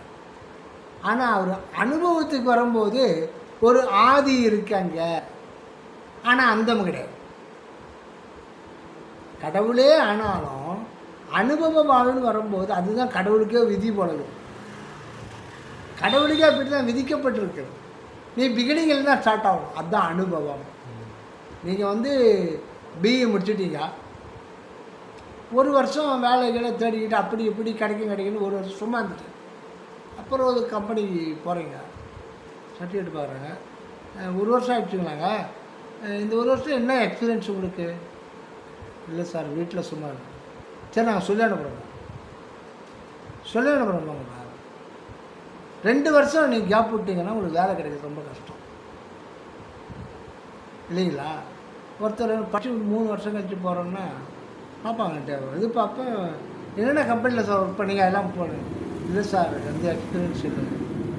என்ன எக்ஸ்பீரியன்ஸாக இருக்குது? இது பெரிய கம்பெனி, இதில் எதனா ப்ரீவியஸ் எக்ஸ்பீரியன்ஸ் தான் சேர்க்க முடியும். சும்மா ஃப்ரெஷ் கேண்டிடேட்லாம் நாங்கள் சேர்க்க மாட்டோம். என்ன எக்ஸ்பீரியன்ஸு? எங்கே போனாலும் என்ன எக்ஸ்பீரியன்ஸ்? எக்ஸ்பீரியன்ஸுக்கு தான் மதிப்பு. எக்ஸ்பீரியன்ஸ் தான் மதிப்பு. எக்ஸ்பீரியன்ஸ் வந்து எனக்கு 10 வருஷம் நீங்கள் சின்ன கம்பெனியோட எக்ஸ்பீரியன்ஸு, அதை விட இன்னும் பெரிய கம்பெனியில் ஒரு 10 வருஷம் இருந்து பெரிய கம்பெனியில் கூப்பிட்டோன்னா உங்களுக்கு வந்து டாப் போஸ்ட் எடுத்த உடனே டாப் போஸ்ட் போட்டு இங்கே 50,000 வேணும், உங்களுக்கு 10 லட்சம் கூட கொடுத்துக்கலாம். அது கணக்கு கிடையாது. அதனால் எக்ஸ்பீரியன்ஸ் தான் வேல்யூபிள். அதெல்லாம் எக்ஸ்பீரியன்ஸ் இருந்தால் தான் மதிப்பு, அப்போ தான் பிரயோஜனம். அப்போ கடவுள் தன்னுடைய இருப்புக்கு பிரயோஜனம் அவருக்கு தேவைப்படுது. அதுக்கான ஏற்பாடும் அனாதையாகவே இருக்குது. ஆனால் அனுபவம் ஸ்டார்ட் ஆகலை. ஏன்னா அதுக்கு ஒரு பிகினிங் இருக்குது. கடவுளே ஆனாலும் அனுபவம்ன்றது 1 2 3 தான் இருக்குது. முன்னாடி பூஜ்ஜியத்தில் இருந்தார், பூஜ்ய நிலையில் இருந்தார். அவள் தான் சொல்ல முடியாது, அதுக்கு மேலே ஒன்றும் சொல்ல முடியாது. அவர் பூஜ்ய நிலையில் இருந்தார், வரப்போகுது. அதுதான் ஆணவ இருள் அப்படின்ட்டு. அப்போ இந்த பூஜ்ய நிலையில் இருக்கும்போது தன்னுடைய உண்மையை மறைச்சிக்கிறார். அது 5 தொழிலில் ஒரு தொழிலான மறைத்தல் தொழில். அந்த மறைத்தல் தொழில் ஆண்டவர் இயற்கையிலேயே தொழில் செய்கிறார். அதில் ஒரு தொழில், முதல் தொழில் தான் மறைத்தல் தொழில். அது ஆன்மாவில் அதை திரையை போட்டு மறைக்கிறதுனால்தான் அது தன்னுடைய இருப்பை உணர முடியாமல் இருக்குது. ஏன்னா அனுபவம் 0 தான் வரணும், 1 தான் ஸ்டார்ட் ஆகணும். அது திரையே இல்லைன்னா அது எடுத்த உடனே ஞானத்தில் இருக்கும். அது கடைசியில் அந்த அகண்ட வெளியில் இருக்கிற மாதிரி தான் வந்துடும். அனுபவ முறைப்படி தான் வரும். அதனால ஒவ்வொரு செகண்டும் அந்த திரை விளக்கம் நடந்துக்கிட்டே இருக்குது. அந்த திரை விளக்கம்தான் ஆணவம். மற்றபடி இவருடைய செயல் தானே தவிர ஆணவம். இதுதான் சுத்த சன்மார்க்கத்தில் மிகப்பெரிய ஒரு சீக்ரெட். இந்த சீக்ரெட்டை நமக்கு ரொம்ப தெளிவாக சொல்கிறது அந்த வள்ளல் பெருமானே திண்டுக்கல் வந்து சொல்கிறான். வேறு ஒன்றும் நான் சரவண சாமி பேர்லாம் சொல்ல மாட்டேன். அவர் தான் இவர். அது கூட சொல்ல மாட்டேன். மூலத்தை வந்து வடலூரில் எழுதினார் அற்புதஞ்சோதி ஆண்டவர். அதனுடைய விளக்கத்தை கோனார் தமிழ் உரையாக திண்டுக்கல் எழுதினார். உங்களுக்கு வேணும்னா நம்ம நம்பாட்டி போங்க, அதை பற்றி ஒன்றும் பிரச்சனை அப்படிலாம் இல்லையா. அது எங்களுக்கு யாருக்கும் ஒன்றும் அதனால் இது இல்லை. வேணும்னா தேவைன்னா வந்து எடுத்துக்கோ அப்படி அந்த மாதிரி. ஆக ஆணவம் பண்ணுறது சரவண சாமி சுருக்கமாக சொல்கிறது பிரணவத்தின் வித்து நிலை. பிரணவத்தின் வித்து நிலை ஆணவம். பிரணவத்தின் கனிநிலை, ஓங்காரத்தின் கனிநிலை பிரணவம். ஓங்காரம் தான் பிரணவம். தான் ஓங்காரம் தான் பிரணவம். கனிவு நிலையில் இறைவன் பிரணவமாக வர்றார். விதை நிலையில் ஓங்காரம் வந்து நாதம் தானே ஐயா. இல்லை அது அப்படிலாம் சொல்லக்கூடாது, அதுக்கு வேறு அர்த்தம். இது சாமி படிக்கும்போது தான் அது வந்துக்கிட்டே இருக்குது. விளக்கம் அவர் எழுதியிருப்பார் ஒரு 15,000 20,000 பக்கம். இது எனக்கு அந்த மொத்தம் களஞ்சியம் 138 நூல், சிறியதும் பெரிதும். அது நிறைய டைரி காணாமல் போயிடுச்சு. அடியனுடைய கணிப்பு பிரகாரம் அவர் A4 ஷீட்டில் ஒரு 15,000 பக்கம் எழுதியிருப்பார். அவ்வளோ எழுதியிருக்கார். இன்னும் லெட்டர்லாம் ஒன்றும் இல்லை, கொஞ்சம் தான் இருக்குது. களஞ்சியம் புக்கு கூட இது நிறைய டெய்லி ஒரு லெட்ரு போட்டு அதெல்லாம் சேர்த்தா அது ஒரு 2000 பக்கம் வரும். அவ்வளோ கடிதங்கள் இருக்குது. அதெல்லாம் சேர்த்து வைக்க நிறைய பேர் அப்படியே விட்டாங்க. அவ்வளோ எழுதியிருக்காரு. அதனால் அந்த ஒரு அது சாமியார்கிட்ட சொல்லும்போது இந்த உண்மை அது வந்து பூஜ்ய நிலையில் இருக்குது. அவ்வளோதான். அதுக்கு காரணம் இறைவன் செய்கிற 5 முதல் தொழிலாகிய மறைத்தல் தொழில் செய்யறதுனால்தான் அது தன்னை அறியாமல் கிடக்குது. அது செய்யலைன்னா அது தெளிவாயிடும். நம்ம அகண்ட வெளியில் தான் இருக்கணும். அகண்ட வெளியில் அவர் ஏற்கனவே இருக்கார். அப்போது அது ஆணவத்தின் அவசியம் தேவைப்படுதா? அது ஏன் இயற்கையும் தேவைப்படுது? இயற்கைன்றது வாஸ்தவம் தான். ஆனால் அது பாவத்தினால வரல. ஏன்னா இவரே தான் பிள்ளப்பட்டு வர்றார். தன்னுடைய ஒவ்வொரு ஆன்மாவுக்குள்ளவும் அந்த எங்கும் நிறைந்த உண்மை முழுமையாக அணுவடிவத்து வர்றார். அகண்டத்தை அப்படியே அணுவாக்கிக்கிட்டு வர்றார். அதுக்கு பேர் தான் முருகன், அழகன். இங்கே தான் ஒரு அழகாக வர்றார், சுந்தரன், அழகன். அப்போ இங்கே தான் ஒரு வாழ்வு நிலைக்கு வர்றார். ஆக மனிதன் கடவுள் அப்படின்ட்டாலே மனிதன் வார்த்தை வந்துடுது. உயிர்கள் மெய்யின்னா பொய்யின்றவர் மெய்ப்பொருள். அதனால தான் அவர் திருவள்ளுவர் மெய்யுணர்தல்ன்றார். மெய்யுணர்தல் அவ்வளோதான், சிம்பிள். மெய்ப்பொருளை ஒன்று மேயினை மெய்ப்பொருள் விளங்கினை நீ அது ஆகினை. அது கூட நமக்காக தான் அந்த மாதிரி சென்டென்ஸு அமைப்பே. புதுசாக ஆக முடியாது. ஏற்கனவே இருக்கிற அதை உணர்ந்துக்கிட்ட, அவ்வளோதான். அது அவன் அருளாலே, அது கூட அவன் அருளால், அது கடைசியில் தான் அருளல் வரும். இதுதான் சுத்த சன்மார்க்க. அப்போ நம்ம வந்து நான் எனது, இந்த இறைவனே நானாக தான் வர்றாரு. ஏன்னா அங்கே தான் என்ற நிலை, அகன்களில் தான் என்ற நிலை தான். அதில் அனுபவம் ஏற்க முடியாது. இறைவனுக்கு அனுபவம் எப்படி வரும்னா, இருப்பு நிலையிலிருந்து உணர்வு நிலைக்கு வரணும். தடத்த நிலை. அந்த உணர்வு நானுன்னு வந்துடுது. அகண்டத்தை அப்படியே ப்ரெஸ் பண்ணி இன்விசிபிள் சோல் ஆட்டவை மாற்றும் போது அந்த அணுநிலையில் அது அந்த உணர்வு தான் என்ற உணர்வு நானுன்னு வந்துடுது. ஒன்றும் பண்ண முடியாது. தானானா நானானான் தானும் நானுமா. நானானான் தானானான் நானும் தானும் ஆனான். அப்போது இந்த நான் வந்து தனியாக விட்டுல அவர் அப்படியே வந்ததுனால அவரே தான் அவராகிறதுனால அது நானும் தானும் நிர்ஜான நிலையில் தான் இருக்கு. ஆனால் தான் உடன் உரை தனித்து இருக்கார். அகண்ட வெளியில் தனித்து இருக்கார். பாசம் வேறாக இருக்கிறார். அவரே தான் பாசம்ன்றது வேறாக இருக்கார். ஆனால் அவர் தான் உடனாக இருக்கிறார். இங்கே ரெண்டாகிறார். ஏன்னா தன்னைத்தானே அனுபவிக்கிறார். அப்போ தான் பயனே வரும். இறைவன் தன்னைத்தானே அனுபவிக்கும் போது இன்பமே வரும். ஒரு கல்யாணமாக ஒருத்தர் இருக்கிறார்னா அவர் சம்சார வாழ்க்கையை மேற்கொள்ளணும், உலகில் இன்பத்தை அனுபவிக்கணும்னா இன்னொரு ஆள் தேவைப்படுதில்லை. ஆப்போசிட் எதிர் ஒரு ஆள் தேவைப்படும். ஆனால் இறைவனுக்கு அப்படி கிடையாது, எதிரே கிடையாது. அதனால் தானே வர்றார், டபுள் ஆக்ஷனாக வர்றார். அவரே வந்து ஆன்மாவாக வர்றார், நானாக வர்றார். நான் வழியாக தான் இறைவனே அனுபவத்தை பெற முடியும். அப்போ நான் இல்லைன்னா இறைவன் சச்சிதானந்தமே இறைவனுக்கு அனுபவமாகாது. என் வழியாக தான் இறைவனுக்கே வாழ்வு. இறைவன் இருக்கிறதுனால்தான் நானே வாழ்ந்துக்கிட்டு இருக்கேன்.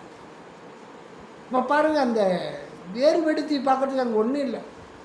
அதனால்தான் முழுதுமானான் என ஆகம வேத முறைகள் எல்லாம் மொழிகின்ற முன்னவன். அவர் தான் எல்லாத்துலேயும் முன்னாடி இருந்தார். இப்பவும் ஒவ்வொன்றுக்கும் அவர் தான் முன்னாடிக்கிறார்.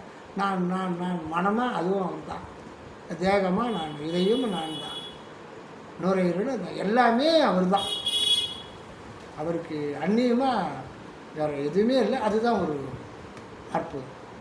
ஆக இவ்வளோலாம் ப்ராசஸ் இருக்கான்னா அதுவும் மாயை தான். காரணம், ஆன்ம நிலையில் காலக்கோடே கிடையாது. இப்போ நம்ம காலக்கோடு பார்த்தோம்ல, உலக வழக்குக்கு நம்ம புரிஞ்சிக்கிறதுக்கு தேவைப்படுது. ஆனால் இப்போ அந்த காலக்கோடு அடிச்சிருக்கு. அது எப்போவுமே நிகழ்காலத்தில் தான் விடும். ஒரு செகண்டை 10 லட்சம் நானோ செகண்டை பிரிக்கிறார். அதில் ஒரு கூறு தான், காலமே கிடையாது. வேணும்னா அந்த நிகழ்காலம், நித்திய நிகழ்காலம்னு வச்சுக்கணும். அந்த வெளியில் காலம் இடம் தூரமே கிடையாது. அப்படி உங்களுக்கு நீங்கள் கருதணும்னா இடம், அவரே இடம் அவர் தான், அவருடைய நம்மிடம் எல்லாமே அவர் தான். அந்த காலங்களும் அங்கே கிடையாது. இதுதான் தத்துவம். அங்கே சத்துவ நிலையில் எதுவுமே கிடையாது. அப்படி சொன்னோம்னா நித்திய நிகழ்காலத்தில் அவர் இருந்து கொண்டே இருக்கிறார். அதனால் இத்தனை கோடி வருடங்கள்லாம் அங்கே கிடையவே கிடையாது. ஆனால் இந்த சைடு பார்க்கும்போது நம்ம வந்து அருகம்புல்லாக இருந்தது, ஆலமரமாக இருந்ததெல்லாம் ஒரு 300 கோடி வருடத்துக்கு முன்னாடி தான். அது இந்த சைடு தான் உண்மை, இந்த சைடு தான் உண்மை. அந்த சைடு போனால் உண்மை வேறு விதமாக இருக்கிறதுன்னு சரவண சார். உண்மை வேறு விதமாக இருக்கிறது அகநிலையில். அதனால் அந்த நிலையில் தான் நம்ம பார்க்கணும். அங்கே போனால் என்ன ஆகும்னா நிகழ்காலம் மட்டும்தான் இருக்கும். அங்கே இறந்த காலம் கிடையாது. இப்போ குவாண்டம் சயின்ஸில் நல்லா விளக்குறாங்க விஞ்ஞானிகள். குவாண்டம் சயின்ஸில் எதிர்காலமே கிடையாது, நிகழ்காலமும் கிடையாது, இறந்த காலமே கிடையாது. இன்னொன்று எதிர்காலத்தில் இருக்கிறது இப்படி முன்னாடியே இப்போது அனுபவிச்சுட்ருக்கோம். இது நிறைய சொல்கிறாங்க.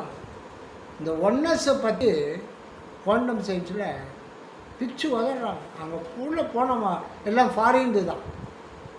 வரலாறு காலத்தில் வந்து நிறைய தத்துவ ஞானிகளும் வெளிநாட்டில் இருக்கிறாங்க, அவங்க எல்லாம் கிறிஸ்டின் தான். ஏன்னா கிறிஸ்டியானத்தை பற்றியே பேச மாட்டேன், அதனால் அப்போ அதை அடக்கி வச்சுட்டாங்க மொத்தத்தை. இப்போ ஒன்று ஒன்றா எடுத்து வெளில வர்றோம். கடவுள் தான் வெளிப்படுத்துறாரு. சன்மார்க்கம் அங்கே பரவிட்டு இருக்கு. கேட்டால் ஏதோ எல்லாரும் ஒருமையை பற்றி சொல்கிறான். ஒருத்தர் தான் இருக்காங்கன்றாங்க. ஒருத்தர் ஒரே ஒரு கான்சியஸ் இருக்குது. நீ காடுன்ற வார்த்தையை கூட அவங்க அதிகமாக பேச ஒரு கான்சியஸ் இருக்குது. அது எப்போ இருக்குது, அது எல்லாத்தையும் உணர்த்து, எல்லாருடைய மைண்டை ஒரு இடத்துல கனெக்ட் ஆகுதுன்றான். எல்லா ஜீவராசிகள் பிரபஞ்சத்தில் எல்லாம் ஒரு இடத்துல கனெக்ட் ஆகுது, ஒரே ஒரு ஒன்றை சொல்கிறான். வேறு வரலாறு எங்கே உணர்த்தணுமோ அங்கே உணர்த்துறாங்க. இங்கே நம்ம பெணாத்திக்கிட்டு இருக்கோம் மணிக்கணக்கில். அவங்க ஜஸ்ட் லைக் ½ அன் ஹவரில் ஒரு விஷயத்தை சொல்லிட்டு போகிறாங்க. அதெல்லாம் முடக்கி வச்சுருந்தாங்க பேப்பரில் வெளிவிடாமல். இது மதிப்பு கொடுக்கல அவங்க. அந்த மாதிரி ரொம்ப அற்புதமானது. அதனால் நித்திய நிகழ்காலம்தான் இருக்குது. ஆணவம் அப்படி ஒன்று இல்லைன்னா இறைவன் திருநடனமே செய்ய முடியாது. நள்ளிருளில் நட்டம் பயின்றாடு நாதனே. நள்ளிருள் அப்படின்னா என்ன? ஆணவ மனத்துக்கு உள்ளதான் ஆண்டவன் நட்டம் விட முடியும். அந்த விளக்கத்துக்காக அது பண்ணும்போது தான், ஐந்தொழில் செய்யும்போது தான் இந்த வெற்று பாச நிலை வெற்று ஆகாமல் இருந்தது. இத்தனை அண்ட கோடிகள்லாம் விளங்குது. பூமி 1 மணி நேரத்துக்கு 1670 கிலோமீட்டர் சுற்றுது தன்னைத்தானே. 1 மணி நேரத்துக்கு 1,07,000 கிலோமீட்டர் சுற்றுது தன்னைத்தானே சுற்றுது. அது மேலே நாம் உட்காந்துக்கிறோம், எந்த ஷேக்கையும் கிடையாது. யாராவது நாம் நினைக்கிறோமா? நாம கதிக்க போடா, அடுத்த வேலைக்கு சோறு கிடைக்குமா அதை பார்க்கறத விட்டுட்டு சிவசிவான்னு சொல்லி தான் சோறு போடுமா சிவம்? சரிப்பா, நீ சொல்கிற மாதிரி சிவசிவான்னு சொன்னால் சோறு போடா, ரைட், அப்படியே வச்சுக்கோ, சோறு வராது, நீ பட்டி தான் சாப்பிடும். சோறு சாப்பிட்ட பிறகு அது இந்த இன்புட் போய் அவுட்புட்டை வரல, என்னென்ன நடக்கு தெரியுமா உங்களுக்கு? அது நீ சரியா? எத்தனை வைட்டமின்ஸ், மல்டி வைட்டமின், எத்தனை மினரல்ஸ், ஒரு கால்சியத்தில் மொத்த ரத்தத்தில் தான் கிடக்குது. ஆனால் பல்லுக்கு எலும்புக்கு தானே அந்த கால்சியம் போய் சேர்க்குது. அது இல்லையா? இல்லை கண்ணுக்கு சேர்க்குமா கால்சியம்? ரிப்பேர் ஆகி போயிடும். பொட்டாசியம் எதுக்கு தேவைப்படுதோ அதுக்காக போய் சேர்க்கும். சோடியம் எல்லாத்துக்கும் தேவைப்படும். இப்படி அயன் எதுக்கு எந்தெந்த அளவுக்கு தேவைப்படுத்தும். இப்போ அயன் சம்மந்தப்பட்ட பொருள் நீங்கள் அதிகமாக சாப்பிட்டீங்க, அது வியாதியாக மாறிடும். அதை கண்ட்ரோல் பண்ணுறது கிட்னி வச்சுக்கிறார் கடவுள். நெஃப்ரான் சப்போஸ் நீங்கள் அதிகமான மினரல் சாப்பிட்டீங்கன்னா அதுவாக பார்த்து வெளியேற்றிடும். அதையும் மீறி போகிறதா உங்களுக்கு வியாதி வருது, கர்மம். சக்தி சத்தார்களாம் சார்ந்து எனது ஏவல் செய்யும். அதிகமாக கால்சியம் இருந்தோன்னா அதுவே வெளியேற்றிடும். அதுக்கு மீறி போய்ட கிட்னி ஸ்டோன் ஃபார்ம் ஆகிடும். ரெண்டும் உண்டு. நமக்கு துன்பம் கொடுக்குதுன்னா அங்கே நெஃப்ரான் மக்கள் பண்ணோம். நான் மாட்டேன், எக்ஸ்ட்ராக்கிறதுக்கு நான் அனுப்பிச்சிடுவேன், ஆனால் உனக்கு கர்மா இருக்குது, கடவுள் திட்டுவார். நீ போய் கிட்னி போய் ஸ்டோன் தாங்கு, அவன் கிட்னி போய் அறுக்கட்டும். அதனால் இது எல்லாமே இறைவனுடைய செயல். அவன் அருளாலே அவன் தாழ்வன். அதனால் நீங்கள் சொன்ன மாதிரி இறைவன் அருளால் தான் ஆணவம் விளங்கிக்கிட்டு இருக்கு. அந்த ஆணவத்தை நீக்கி நம்ம வாழ்வு கொடுக்கறதும் இறைவன் தான். வாழதே அவர் தான். நெகிழ்ச்சியோட அதான் நினைந்து உணர்ந்து நெகிழ்ன்ற மாதிரி நெகிழ்ச்சியோடு ஆண்டவர் நினைச்சு சதா காலமும் நம்ம கடமையை செஞ்சுக்கிட்டு இருந்தோம்னா ஒரு எப்போ கொடுக்கட்டும் எல்லாம் பண்ணக்கூடாது. ஆனால் மறக்க மட்டும் கூடாது. உன்னை மறக்க மாட்டேன், உன்னை மறந்துட்டு வேணா, மறந்தறியேன் கனம் தறியேன், மறந்தால் உயிர் விடுவேன் உம்மான இது நீதான் வந்து உன் அருள் என்று மறவாது. நீதான் வந்து உன் அருள் மறவாதுப்பா, ஏன்னா நீ இயக்க நிலைக்கு வரும்போது அதெல்லாம் இருக்குல்ல அப்படின்னு. நீங்கள் வந்தது ரொம்ப ரொம்ப ரொம்ப மகிழ்ச்சி. நல்லா சத்தியசாரம் பண்ணோம். இங்கே சொல்லப்பட்டது எல்லாமே சரவானந்த சுவாமியோட கருத்து தான்.